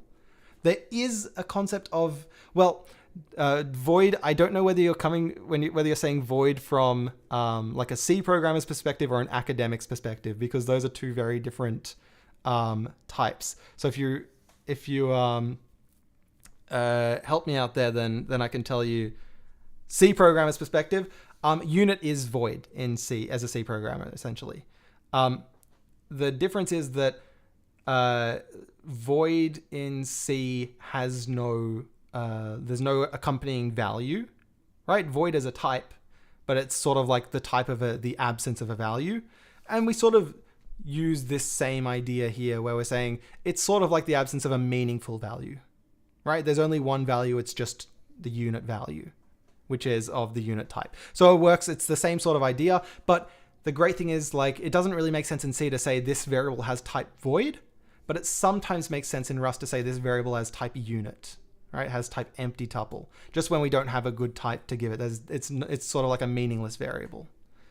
So what's the difference semantically between unit and an empty tuple? Unit is just a name people have for empty tuple, because it gets a little tiresome saying empty tuple, empty tuple, empty tuple, empty tuple, and it's a bit of a tongue twister. So we just say unit is just the shorthand name for it. So yeah. And sorry, I missed some questions here. Are those braces still needed? The braces are always needed in Rust. Always need the braces. You're not allowed to omit them, even if it's just one line. There's two good reasons for this, I'd say. Reason number one is that if you have a look at... No, I'll link this on the course forum later. There's a brilliant story about an Apple security vulnerability because of if bracing. And it's a great read. I'll put it on the course forum, check later on after the lecture, and it's a really, honestly, an interesting read. And reason number two is because there's always braces, we don't need parentheses around the condition. The only reason you need parentheses around the condition is because sometimes you won't have braces, and then there's a lexical ambiguity, is what we'd call it. And so you just have to pick one. You always need parentheses or you always need braces. So Russ was like, we'll choose braces because it also can stop people from making mistakes, which you'll have a look at later on. And braces also denote scoping like in C++. Yeah, absolutely, for sure. Cool. All right. So another interesting idea. So let me fix this code up here. So we have, 42 and 100, so x does have this number again, is that functions work the same way, right? This is the function's body over here. And a function, unless you sort of like, return this value out of it like I'm doing here, the function will just evaluate to whatever expression comes last. There's no expression that comes last here. So there's actually a very interesting trick that there's no special magic where it goes, oh, since they write return, I'm not going to check for this. There's something brilliant. It's called the never type. It's very advanced reading for where we're at right now. But there's no magic. It's sort of things very nicely work out here. But in our case, let's just go, if there is an expression at the end of the function, then the function will just go, okay, that's what I meant to return. So this return x here, does anyone want to guess what this could be rewritten as to still mean give back the value x from this function? What can I rewrite return x semicolon as here? x, x, x. There you go. And it works, right? Cargo run. Flag was true, 42. Flag was false, 100. Perfect, with no semicolon. That's right, absolutely. If there was a semicolon here, we're going to get a type error. And what's the type error going to say? Oops, what's the type error going to tell us? It's going to say, I can't match unit with I32 because there's no return or anything. So this will just go, great, I'll just give back a unit type because there's nothing sort of, there's nothing to give back here. There's also a bit of a weirdness where statements themselves end up, can evaluate to unit, but you can see here it says it implicitly returns unit because there's no tail expression and there's no return, right? So it goes, hey, maybe try removing the semicolon. That might be what you want, but that's the type checking that fails here. So it's very interesting, very cool. Cool, cargo run does the right thing. So that's expressions, and you can use expressions everywhere. I could say println x, I'll just say some value where we say in here, if like x is equal to 42, then the string hello, otherwise the string, otherwise the string goodbye. Right? And since this is an expression, it's like, great, that's fine. I'll do that. No worries. Right? And we run it and it does, it does things that it should do. And so just play around with this. Have lots of fun. Go nutso in your workshops tomorrow and the day after. And just, see how far you can push it. And if you run into problems or questions, just let us know in the forum. All right. Did I miss anything important? Implications on nesting. Yeah, that's kind of an interesting one. You can just sort of, like if I put an if statement in here as well, I could say like if, 42 is equal to 24, sure. Then give back the value 1050. Otherwise, give back the value 256. And this just all sort of works out because this if here will evaluate to some number. The if and else branch here will evaluate to number, and that it just sort of like works its way up. So you can go really deep nesting these expressions and they sort of cascade their way upwards if you want. So, and Kai has written a 12-line function that had no semicolon. Yeah, it's sort of like in Haskell if you've ever used Haskell and you've written a point-free, a really crazy point-free function. It's that same sort of like nice feeling. If you don't know anything that I just said, you don't need to worry about it. It's all right. Blah, blah, blah. Yeah, whatever. I'm sure that's not too important. All right. Functions. We've seen a lot of functions, so I'm going to breeze through them really quickly. We've seen defining a function, which looks a little like this. Function, name of the function, any parameters. The way we declare parameters is say name, type. You always need to give the types in functions. Rust will not auto-infer function types. There's some great reasons for that. Ask on the course forum, and I will give you 100 of them. And if you have a return value, you can do arrow goes to a return value. Again, Rust will never auto-infer a return value, a return type rather. And so you have to type this all out explicitly.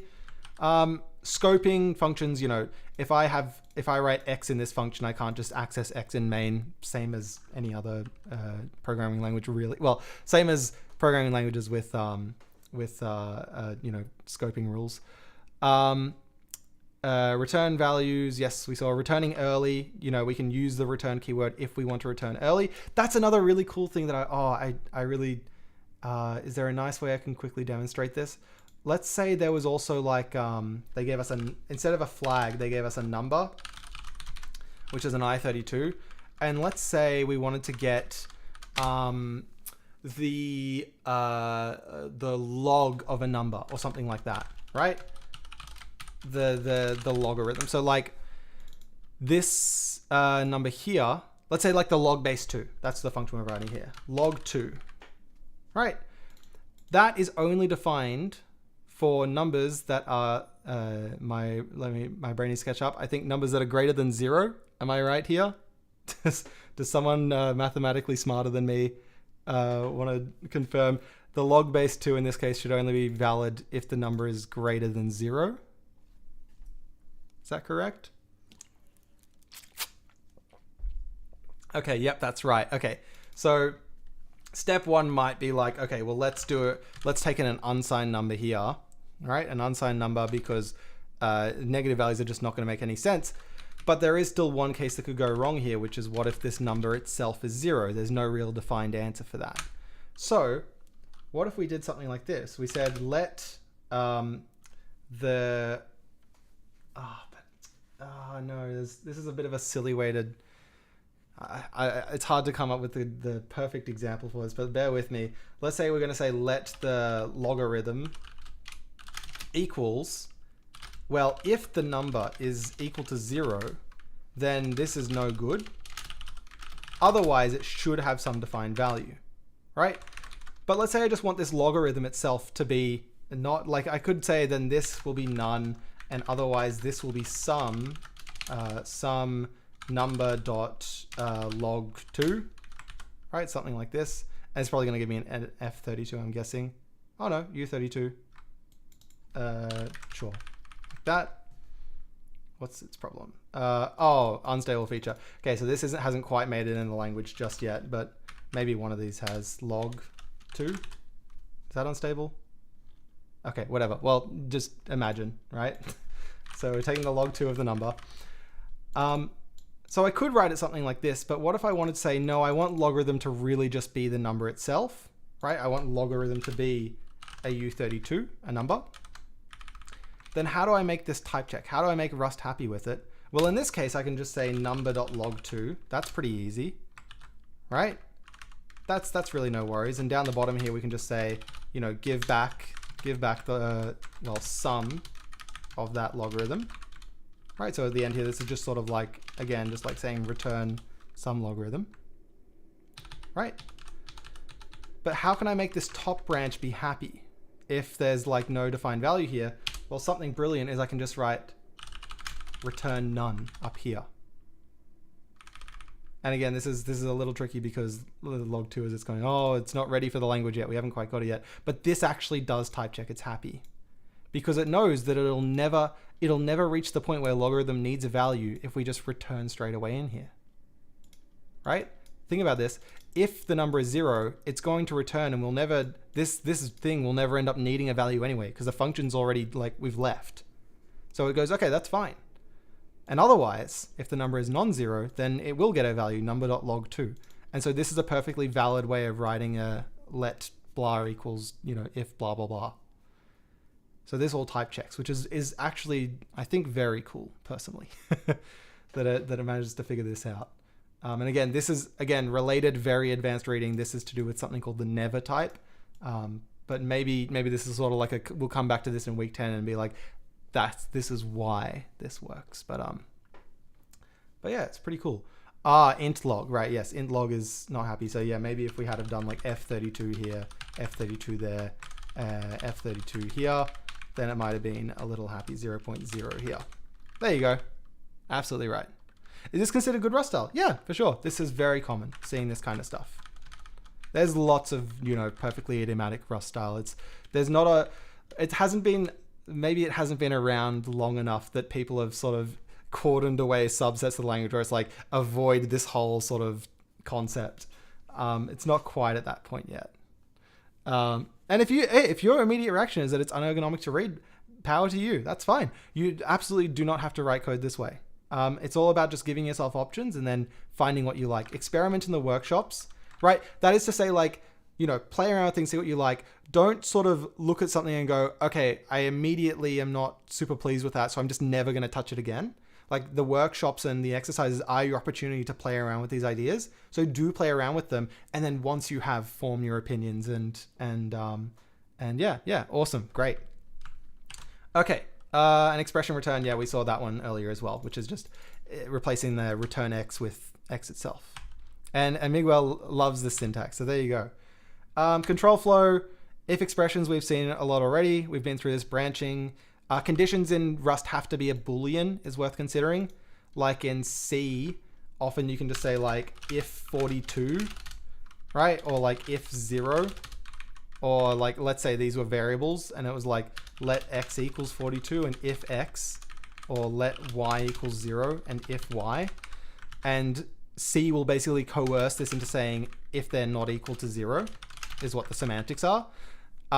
Rust, you can't just like throw in, it doesn't like to just randomly convert between types automagically. So you have to be pretty specific. If requires a Boolean, so gotta give it an actual true or false value. So that's one thing to keep in mind. There's looping as well. So I think we've seen a couple of different loops from the Monday lecture. The simplest one is loop, which just means loop forever. Excuse me. So if I just said like loop println, println hello students, like this, and go cargo run, it's just going to infinitely print that out. Right. I could then say something like let immutable x equals 0. At the end of the loop, do x plus equals 1. Worth noting, Rust doesn't have plus plus syntax. It's sort of like Python like that. You only have plus equals or x equals x plus 1. And I could say something, if x is greater than 10, or let's say if x is equal to 10, then break out of this loop, for example. And this should hopefully print hello students 10 times. Right, and there you go, 10 hello students out there. You can also break, loops are an expression. Loops are an expression. You can break out of a loop with a value. Let, y equals this loop, break with the value 42, and at the end, print out y. Right? Loops are an expression. Again, basically anything that like realistically can be is an expression in Rust. It's just sort of like that. So you can break with a value in this. Very cool. We also have while loops. So I've essentially baked a while loop up here, which is to say while x is not equal to 10, x plus equals 1, and do this print line out here. So this should also print hello students 10 times. Oops. There you go, hello students 10 times. And we have for loops as well. For loops, right? If you're familiar with for loops in C, then you're probably used to them looking like for let x equals 0, x is less than 10, x plus plus.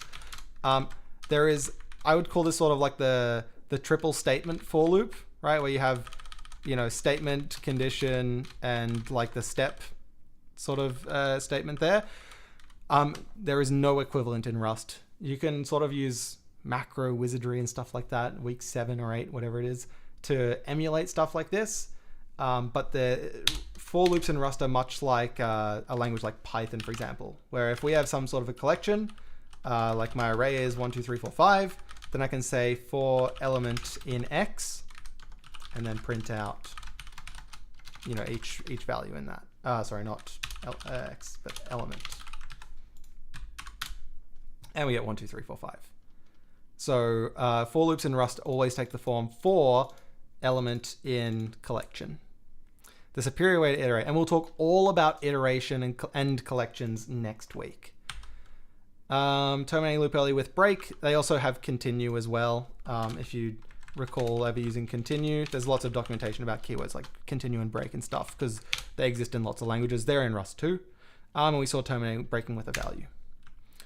We've looked at match as well, right? So this was when we wanted to say match on this automobile here.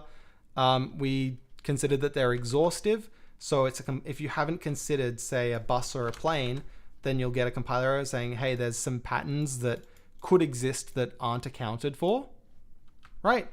And so that's quite handy if you add something to the enum and forget to like deal with it somewhere or anything like that. But it can get a little annoying. Like sometimes, no, I really only want to do something if it's a car, a motorbike, or a train. If it's anything else, including a bus or a plane, I actually just don't care. And in that case, there are patterns that will match anything. So in this case, our pattern would be an underscore. And I say, if this value here, it'll go through one by one. It'll go, does it match car? Yes, then do this. Okay, if it didn't match car, check this. If it matches this, do this, we're done. But if it didn't match car, and it didn't match motorbike, and it didn't match train, then will it match an underscore? The answer is yes. Any single thing in the Rust language will match this underscore pattern. Underscore matches anything. So if you go through all these options and it's really none of them, then you can end up throwing in this block. And if you just want to say, I don't want to do anything with it, just leave the braces empty. Don't put anything in there. Right. So there's this like little wildcard catch-all, which is quite handy, which is the underscore. And matching an option, matching a result, you're going to have to do some of this in the workshops. But imagine I take my function takes an option where x is some option of a number. Then often you might want to do something like match on x. Oops. Match on x. I'll ask it to fill out the arms for me. And if it has some value, then do this. If it has no value, then do this. And match, like, really the sky is the limit with what you can achieve with match. Right? Like I could write let value equals match x. If it has some value, then just spit that value back out. Right? This is an expression here. If it has no value, maybe the default value is 42. Something like that. Right? And this is one of those cases where sometimes, like in another language, value is just a random name I'm using here, right? Like value doesn't have that much meaning. It's just like, that's what it is. And so I might have to come up with like a random other name if you don't have shadowing, right? This, I don't know if we still have the code relevant to it, but where you can sort of reuse an existing name, I would have to maybe say like value one here, but I can just say whatever. It's just a quick throwaway value, and you know, I'm probably fine with that. You might not like it and you can write your code differently. And there's faster ways of doing this, of course. I could write let value equals x, you know, because I have sort of got a lot of Rust functions memorized in my head. I would say this is unwrap or 42. And this will do the exact same thing as this code here. But the point is, if you understand how to use match and how match works, all these functions on option, you know, there's tons of these functions that you can basically just do with a match. Like tons of stuff here that you can just do with a match. So if you can master match, then you've figured it all out basically, and then you can just like go looking for the functions and use them when you want to, but you should basically understand how they all work, and it's quite handy. Similarly, there's one type that we haven't looked quite so closely at. I think we might run a little over time this lecture again, I'm sorry. Which is going to be important for your exercises and potentially the workshop as well, called result. And result is very much like option. And in fact, let me just pull up option one more time here, just so I can really show you here. There we go. So see here, option is generic over some type t, right? Which just means when we have an option, we need to fill in some type in the blank here.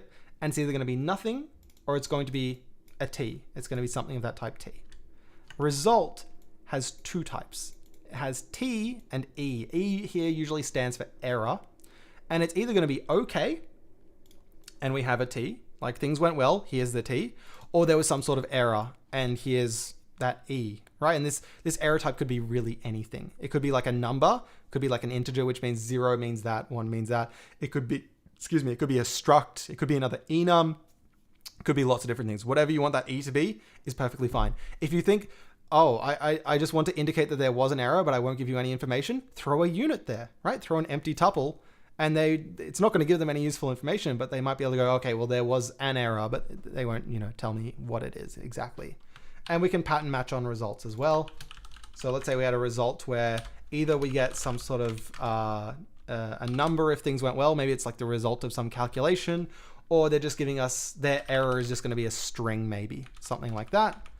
And I would go, maybe I'd like to do something like match on x if it was okay and we got some calculation. Then I might write something like println, the calculation was x, right? But if it was an error with some sort of error message, then we're going to print to like standard error. We'll say there was an error and print out the error message. All right, so just different options, not x, calculation. All right, just it's the same thing as like pattern matching on an option, but the sort of none case, this sort of bad case here, can also have some data attached with it. There's also an idea that like if I swap this for a unit where this, you know, type really carries no extra information, no extra meaning, no extra value, this is basically just like an option, right? Because it's either got something or it's just got this error unit, but the unit doesn't tell us anything, so it's just as good as none. So the academic terminology for this is isomorphism. Essentially, this result here is isomorphic to option, which is just a very fancy way of saying they're basically equivalent. You can turn one into the other with no loss of information or anything like that. So another interesting case of the unit type popping up. Can you use match like a switch statement, or does it only work against patterns / types and not values? Yeah, so match always takes patterns on this side. Yeah. You can cascade things together. Like you might go, I have some number is 42 and I want to match on that number. So like a number, for example, a term is a pattern. So I could say, if it's 0, then do this. If it's 1, then do this. You know, and Russell's going to be unhappy because, hey, you missed like 2 through, 2 billion and -2 billion through -1. It's telling me that I missed a whole bunch here. But I could say, oh, so if it's like 2 or 3 or 4 or 5, then, do this. And otherwise, it's going to be some other number. These are all valid patterns as well. So there's tons of valid patterns in Rust. Have a play around and see if you can spot like what things that you maybe didn't expect were patterns that are. If there's something that you're wondering, oh, I can't figure out whether I can make a pattern that means this or not, ask on the course forum and we'll help you out for sure. So all kinds of different patterns you can use, yeah. All right, so the last little bit of this lecture is ownership. We're just gonna sort of do like a basic introduction to the idea, right? A basic introduction to ownership. So let's do some random function here, ownership, and get some other stuff out of the way because it's a bit of an interesting topic on its own. Can you have further matching, conditional matching, e.g. 2 different types of error in the option example? Yeah, for sure. If you wanted to have 2 different types of error in the option example, so the question, I think the answer is yes. Whatever you're trying to do, you will be able to do it. I'm not sure exactly which, line of thinking you're going down. So if you could put it on the course forum, then we'll draft together an example but yeah, the answer is almost certainly yes. It's just a matter of like what exactly you want, and we can get some code to show that. So ownership. In a normal programming language, this is perfectly fine code. Let x equals 42. Let y equals 123. Or let's say let x is 42. Let y is be equal to x, and then we'll print out. Y maybe, and we'll print out x. And in Rust, this is also perfectly fine. This is perfectly fine code, but it's dangerously close to not being perfectly fine. So let me just set up in main. I'm going to forget about this code for a second. It's just going to call this ownership function, and we'll run this code. So what are we expecting? Well, x is 42, y is x, print y, print x. We should get 2 42s. There they are. There's 42, there's 42. However, let me change the type here a little bit. Instead of 42, let me be string from, and it's going to say ownership. Cargo run, and I get an error. Oh, borrow of moved value x. Move occurs because x has type string, which doesn't implement the copy trait. Value moved here, value borrowed here after move. Oh, okay, lots of scary things going on. Int is stored in stacks, string is in heap. Yeah, some interesting ideas there. So this doesn't quite work. But it did work when this was 42. Doesn't work when this is string, capital S string. So what is going on? I'm going to draw a very quick diagram here. In C, well, actually, pause for a second before we go to in C. It's worth noting, as was mentioned in the comments here, string in this case, right? String is a heap allocated type. String is something that uses malloc internally, malloc and free. Right? In Rust, we basically never have to write malloc and or free ourselves. It'll deal with it for us. But know that string internally does use malloc to allocate memory, and therefore it needs to free it at the right time. Right? We should be familiar with these ideas if we've worked in C. So when we say, make me, this is not correct Rust syntax, but I say make me a new string, right? And it's going to have the text like hello or whatever it was.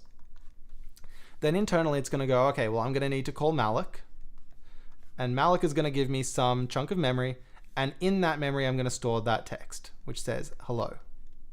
Right? Now, this I said is going to be equal to x. What should happen if I say y is equal to this? Right? Y is equal to x. And the answer is it sort of depends what language you're using.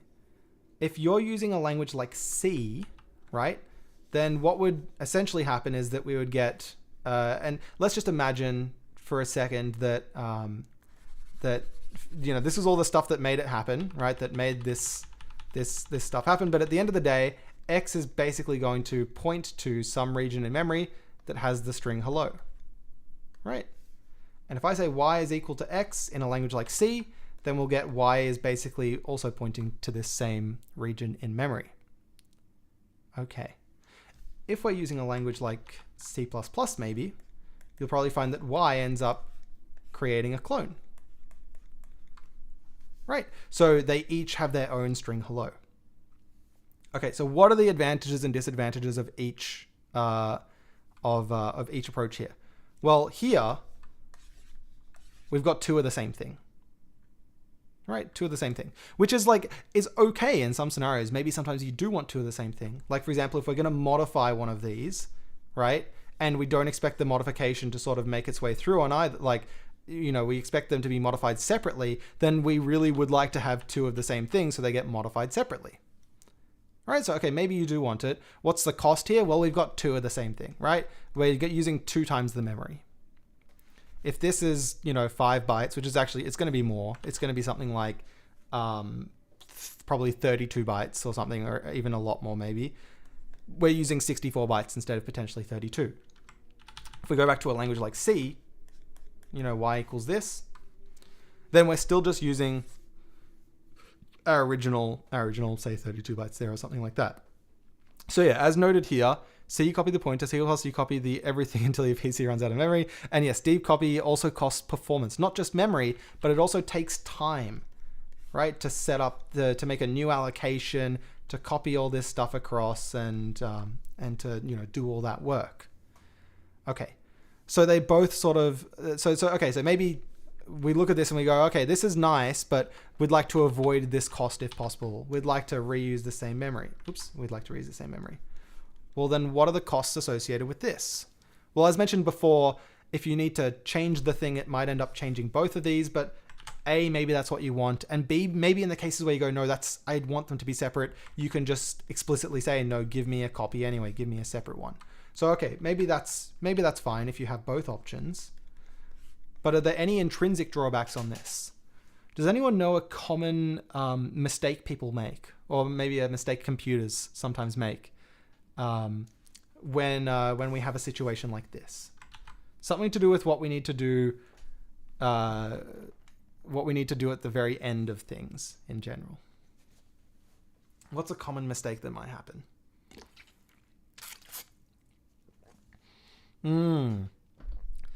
Yeah, double free, use after free, yeah.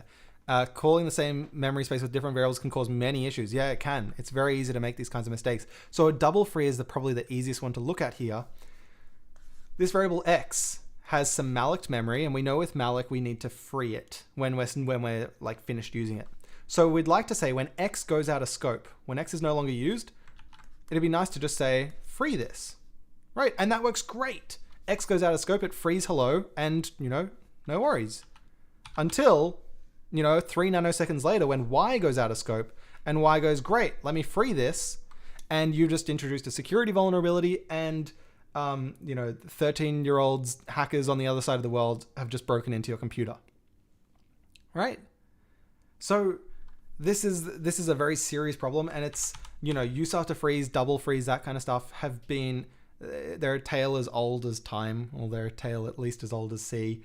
And you see this popping up all the time in things like C and C++ code bases. Even some of the, there's lots of, talk about, well, things like modern C++ help you avoid these mistakes. And it's almost certainly true that it would help you, it does help you avoid these mistakes. But even some of the most well-vetted, where there's tons of money put into having a very modern and secure C++ code base, we'll often still, we'll run into these same issues, thinking things like Chromium, right? Like Google's huge C++ code bases. If they can't get it right sometimes, then probably like a very big chunk of the world will also not be able to get it right sometimes. I think is a pretty reasonable thing to say. So what's Rust's idea here? Well, Rust's idea is sort of a bit of a nuclear approach where it's like, okay, so this is fine. We have X is equal to this. When X goes out of scope, it's going to say free this memory and happy days, no worries. So where does Rust fix this problem? Well, it goes, well, if you say Y is equal to X, sure, you're going to point to the same thing. So performance, we're looking great, no worries. But also I'm going to like destroy X when you do this. X is no longer any good. Right? And so like, it's like, okay, that it feels a little like, yeah, a little like the nuclear option, right? Like this is you might have gone a little far here, but you know, the idea is that, well, when this goes out of scope, there's only going to be one thing responsible for this memory. There's only going to be one owner that's responsible for cleaning this up, right? Like unique pointer in if you've used C++, is a similar sort of idea. But the big point is that this is all over Rust's type system, not just things like memory allocations, right? So what are other things that we might care about in this case? Well, maybe something like a file, right? You open a file, you want to do some work, and generally you don't want to forget to close that file before you're done. And similar sort of idea here. You see these ideas in languages like C++. The idea is called resource acquisition is initialization, where by initializing, by creating like open file, whatever, you become responsible for that thing. And then when you go out of scope, you'll clean things up. You'll close the file, whatever it is. But the flavor that Rust brings to this is that ownership model, where there will only ever be one owner of any particular thing, because if you like try and create a copy where you go Y is going to be equal to X, it goes great. X is no longer X doesn't exist anymore as far as we're concerned. You're now in charge. It's now yours. And Rust will statically track all this ownership. This isn't code that's running at runtime. Right, there's not extra code that Rust inserts in different places to go, okay, check who's the owner now, who's the owner now, who's the owner now. It figures this all out as it's compiling your code, and then it generates the correct sort of assembly instructions to deal with that situation. Right, so it figures out all the ownership at compile time. So there's no performance penalty, performance cost for having to figure all this stuff out. And if it all cannot figure out what the right answer is, you'll get that big red error on your screen. Right? Which is like this code here, where it's going, hey, this doesn't look right because I can't make the ownership work here. Right?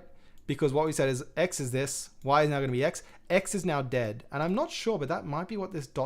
is saying. Or it might be, I'm not 100% sure. It might just be because there's an error. It's probably just because there's an error, sadly. But that'd be cool if the editor could tell you that a value that is disappears from ownership. But anyway. Imagine it's like saying now X doesn't exist, and so it does not like this line of code right here, where you go try and use X. Even if I had these lines the other way around, it's still really not going to like this because X has been moved away from, so it's no good anymore. Okay, so what are our options then? Well, option one in this case is just don't print X, right? So that's one option. But what if I go, okay, instead of there being this situation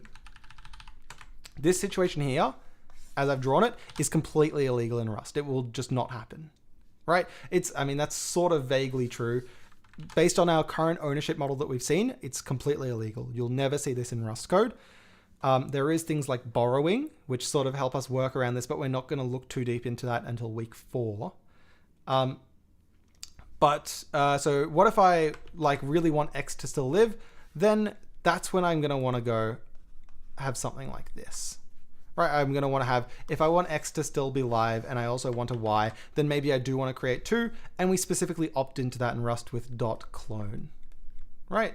So in this case, we'd say Y equals X.clone, and this will actually sort of deep clone the whole thing, and you'll get a second object that you can then, as is mentioned in the chat there. Yeah, perfect. Shouldn't use after free cause a segmentation fault and crash. If it crashes before harm can be done, it should be fine, right?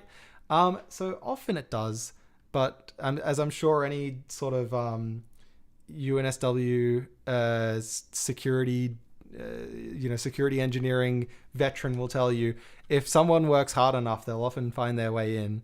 And yeah, use after freeze, double freeze, they're all like perfect vectors for getting into your binary for sure. And if you ask on the forum, we can help out showing some like examples of that happening. But yeah, it's certainly a big danger. Okay, so that's our primary idea of ownership for now, is that, yeah, the like code that you have seen in other languages that looks perfectly fine, in Rust, it may not be happy at all. I still haven't quite explained why this code, when I had, printing both of them out here, this code still did work, right? We got two 42s. I didn't quite properly explain that yet. The reason is essentially because this ownership system is a bit of a headache, right? Like you end up having to take on more work as a programmer thinking about these things, right? We'd like to avoid it where it's not really necessary. And Rust has sort of a backdoor around this, and it's called copy, right? So if your type is copy, is the terminology for it, then it just ignores these ownership rules. If you say let y equals x, that's fine. Y will just end up being a copy of x, and they're both still perfectly fine. They opt out of the ownership rules. So then what things are copy? The answer is all those types that I talked about earlier. These basic types, integer types, i32, u32, i64, floating points, f32, f64, whatever, booleans, true, false, characters, a, b, c, d, that sort of stuff. They're all copy types. Arrays are not copy types. Arrays are never copy. Tuples are copy if all the types in the tuple are copy. So for example, if you have a tuple that's like an i32, a boolean, and a char, then that is copy. But if I have a tuple that's like, let's say a boolean and a string, that is not copy. Because a string is a capital S string, as I've written here, is not copy. So this will opt into, this whole tuple will opt into the ownership rules. But if you just pull out, say, this thing here, just pull out the bool and sort of leave the string onto the side, then you can opt back into these copy semantics and not have to worry about the ownership, which is quite nice. So if you ignore the string and the tuple with pattern matching and that sort of stuff like we saw earlier. What about the other things? Structs and enums. So structs and enums are kind of interesting. If I have some struct that only has, copy types like this, does that make the struct itself copy? Well, we can check this. Let's create a foo with x is 42, u is 100, and z is false. Not u, y is 100, z is false. It's not going to like printing them. I'm just going to write a little bit of, in fact, let's just do x.x. Let's just print out the first field. Does it like it? No, right? Borrowed move value, value borrowed here after move. So it's not happy with it. But watch this little incantation up here. Derive copy. This is not going to quite work. Actually, no. Yeah, it's not going to quite work because it's going to say, hey, I need clone as well to do this. So I might need to write copy clone here. But look down here. Now it's happy. So we can say that our struct will be copy and it's happy. Well, can I just go like throw a string in here now? No. So you can only you can only make a type become copy if all the things inside it are also copy. Right, so we kind of throw a string in here and go to hell with it. But if it just contains that, then you can throw in this little incantation here. And your whole struct becomes copy, which is quite nice as well. Same thing applies for enums. If this was an enum instead, same rules apply. Cool. We're a bit over time now. Is there anything super important I missed? Yeah, we talked about clone as an escape hatch, transferring ownership. There's one owner of a type. String is an example of an owned type. Dropping is Rust's notion of like freeing, essentially. When a thing goes out of scope, when a value goes out of scope, it's dropped, and that usually entails like freeing some resources or closing a file or something like that. If you're interested about garbage collection, ask on the forum for sure. Copy types don't follow the ownership rules. They have value semantics. Simple scalar types like ints, floats, chars, whatever are copy. Tuples are copy if all the things in the tuple are copy, and you can make your own types copy if you derive it, and everything in your type is copy as well. Oh, right, there is one last little thing. I promise this is the last little thing before we're done. Ownership in relation to functions. It works, oops, pressing the wrong buttons.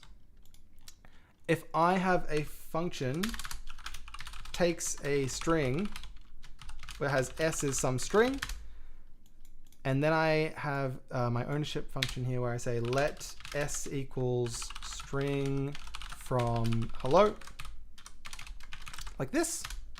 If I call the takes a string function and I pass it s, that has moved s into the function. So if I try and print that string out here, like this, you'll see I get that error here because s has been moved into the function. Here's a neat little idea. What if I get this function to also return a value, return a string? Let's say it takes a string and prints out, I got the string s, and then give s back. And then we say let s equals takes a string s, right? So this function takes s in, we transfer ownership into it, it borrows it for a second and, you know, prints the string out. I know you might be looking at this and go, shouldn't that move it right there? There's some interesting reasons why it doesn't, but that's more like week 4, I guess.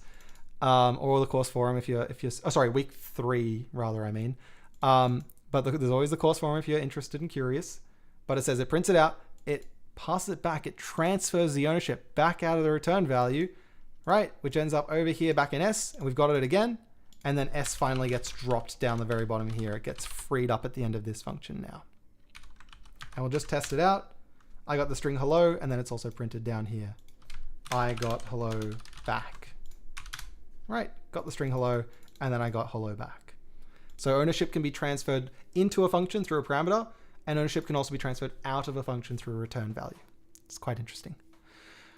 Can you derive it for any arbitrary type or are there some way you'd have to implement the copy yourself? By it, I mean copy. So copy is something a little special called an auto trait, which means that there's no real code that comes along with copying something. One example of a type where you might have to implement clone, one example of a trait here is what we call them, that might require a manual implementation is clone, where you might want to go like, you know, deep cloning this stuff isn't enough. I actually need to do this extra work here. And there's some types that we'll look at that that have that kind of requisite later in the course.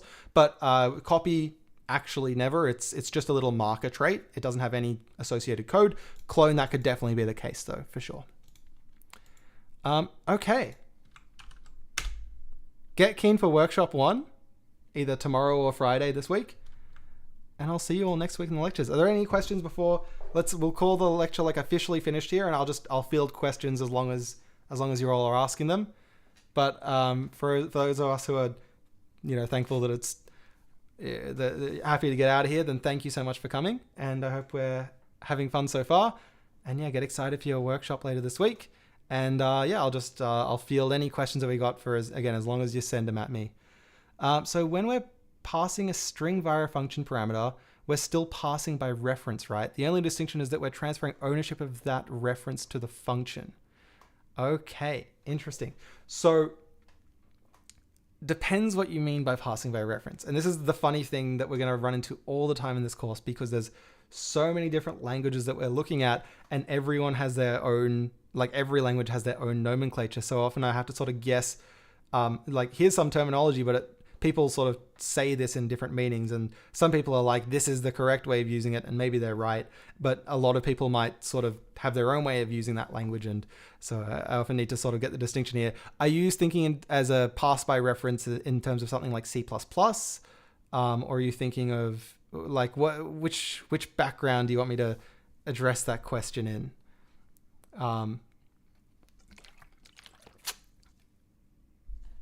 And I can also tune this as well to sort of like the potentially how advanced or anything we want to look at that. But we'll start there.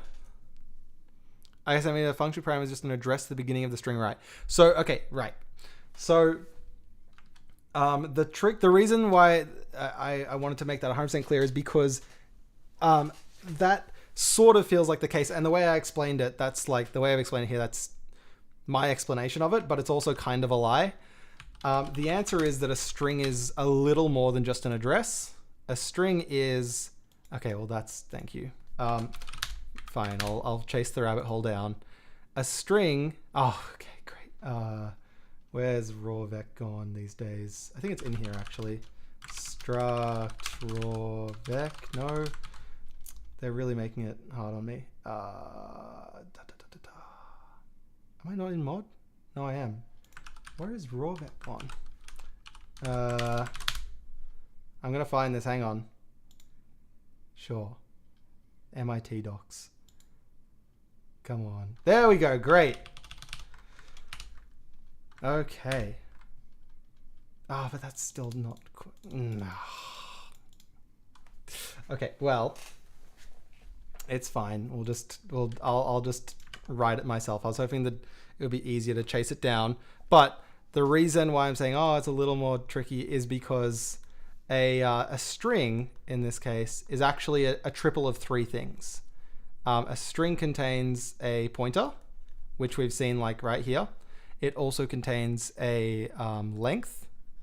So in this case, we'd have 1, 2, 3, 4, 5 bytes, right? No null terminator, right? Null terminators are the devil. So no null terminator, length is 5, and that's just going to be length. Here'll be a U30, sorry, not a U32, a U size, which I just realized I forgot to talk about, but that's not too big a deal. U size, which is 5, and a capacity. And the capacity is going to be how big can this allocation that we've made here handle, because often we'll sort of pre-allocate an extra little bit. So probably it's going to, well, it's going to be a U size, and it's probably 8 in this case. So this triple of things, which is 24 bytes on a 64-bit system, is what makes up a struct string. Struct string. And so when you pass it into a function, it will pass these three things, right? These three will all get passed together. So like, you know, you are passing a reference, right? You're passing a pointer here, but you're passing, you know, generally all this value along. And, you know, once the optimizer gets its hands on it, once the compiler goes, I want to make this code fast, then you sort of get into like an all bets are off kind of situation where maybe it actually goes, hey, it's actually way faster if I keep this code over here in this function, and I'll just pass this pointer in because that's all it ends up needing. And, you know, the optimizer can go really crazy doing some clever stuff to make the code go fast. But principally, it's the way to think of it is that it's passing all of these things along. And but there are ways in Rust to just pass along one pointer. Like say to just pass along this, we just don't have the tools to express that in, with our current knowledge. So this trick here, where we're saying take a string, pass the ownership in, print it, and then move it back out, passing over here, is far less efficient than the actual way that we would do it. If you want to see what that would look like right now, again, this is going to be very unfamiliar, scary syntax potentially, but I would write the code such that it looks like this. We don't pass anything out. We don't take this back, and we borrow this string instead. And this is sort of like your pass by reference, which is not quite true. It's actually pass reference by value, but people often just refer to this as pass by reference, which is why, again, the nomenclatures can be a little weird, but this will just pass an 8-byte pointer. And there's no ownership being transferred here. This is something called a borrow, and we'll get to this sort of stuff in week 3. But this is how like the canonical Rust would look like essentially. And Miguel says, in terms of the literal memory, is it moving it elsewhere or keeping it in the same spot? So memory is one way to think about it. That might sound like a really obscure thing to say, but this here is memory, right? For sure. The string itself is going to be stored in memory. These three things here might be stored in memory, but these might just be 3 registers. If we're thinking like MIPS, that just might be T0, T1, and T2. So this might be like a register promotion kind of situation where these actually never end up making it to memory. They just live in registers. And so then when you're calling some function and you're passing this string across, it might not end up needing to move any memory around at all. But if we assume, okay, let's say this is in memory on the stack, right? These are 24 bytes that all get passed on the stack. Then yeah, it's going to need to move these 3 things in memory to the other function stack in order to do it. Again, optimizer might get its hands on it. The optimizer might go, hey, I can just look a stack frame above and be really clever and make the code go really fast. And you might be able to avoid this, but again, generally, this is the way you would think about it in terms of just like base Rust without the optimizer going crazy. Using Go definition, looks like strings are implemented as pubstruct string vecu8. Does that mean that those other fields like the length aren't stored in the string itself, or is it just a stream of bytes where the length is stored right there, but not as a named value? So this triple that I wrote here is the exact same as vec. Vec is, if you're in Rust, it's vec. If you're in C++, it's vector. If you're in Python, it's list. If you're in Java, it's array list. You're in I need more languages, honestly. Whatever. You probably get the idea from one of those expandable collection storage. And vec has these exact fields: pointer, length, capacity. And so, yeah, these 3 things get stored either together in memory. They might end up just being in registers or anything like that. But the pointer itself is going to point to some segment of memory where in that segment of memory, there's no additional data. It's just the data itself. So you could think of like, well, this pointer could point to some memory that has the length, the capacity, and then all the bytes, like all here in one big thing. And then you could just store one pointer to the start of this, but that's not how it was chosen to be represented. Instead, this memory here is just the actual data that we care about, the string itself, and then we have pointer, length, capacity, all sort of grouped together elsewhere. Integers, sorry, not booleans. In terms of the literal memory, is it moving it elsewhere or keeping the same spot? Integers, sorry, not booleans. I am not 100% sure what you're talking about. If you can clarify that, I'm perfectly happy. But I'm sorry, I don't quite understand. See, makes sense. Okay, cool. Yeah, so it's not the length isn't stored right alongside the actual data bytes. Yeah. Oh, it didn't send the message above that. Oh, right. Yes. Sorry, it didn't. I'm happy. No rush. I'm happy to hang out here while you type it out. Oh, I made a joke about brain.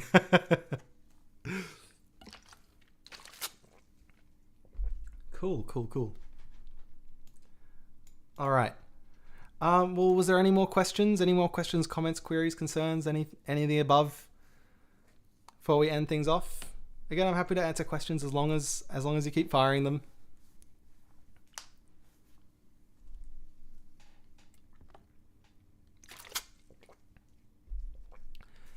No problem, Patrick. And as always, the course forum is always open. We're going to have, honestly, it's going to be very fun answering all there's already been like thoughtful questions popping onto the forum where it's like, yeah, that's a really awesome question. This is going to be a fun one to explain. So, throw all of them there. It's going to be fun. And also we plan to turn some of the more sort of meaty forum answers and the ones that really get to some cool core ideas into like blog posts for the course website as well. Even if it's a student who writes like here's what my thoughts are and sort of write something out. If we look at that and we're like, yeah, that's pretty cool. We might go, hey, can we turn this into a blog post, put on the website and something like that. But yeah, so it's going to be really fun on the course forum. Ask away. And yeah, thank you all so much for coming. And get excited for your workshops. And otherwise, I'll see you next week in the lectures. Alrighty, well, see you all later. And thanks again for coming. Bye for now.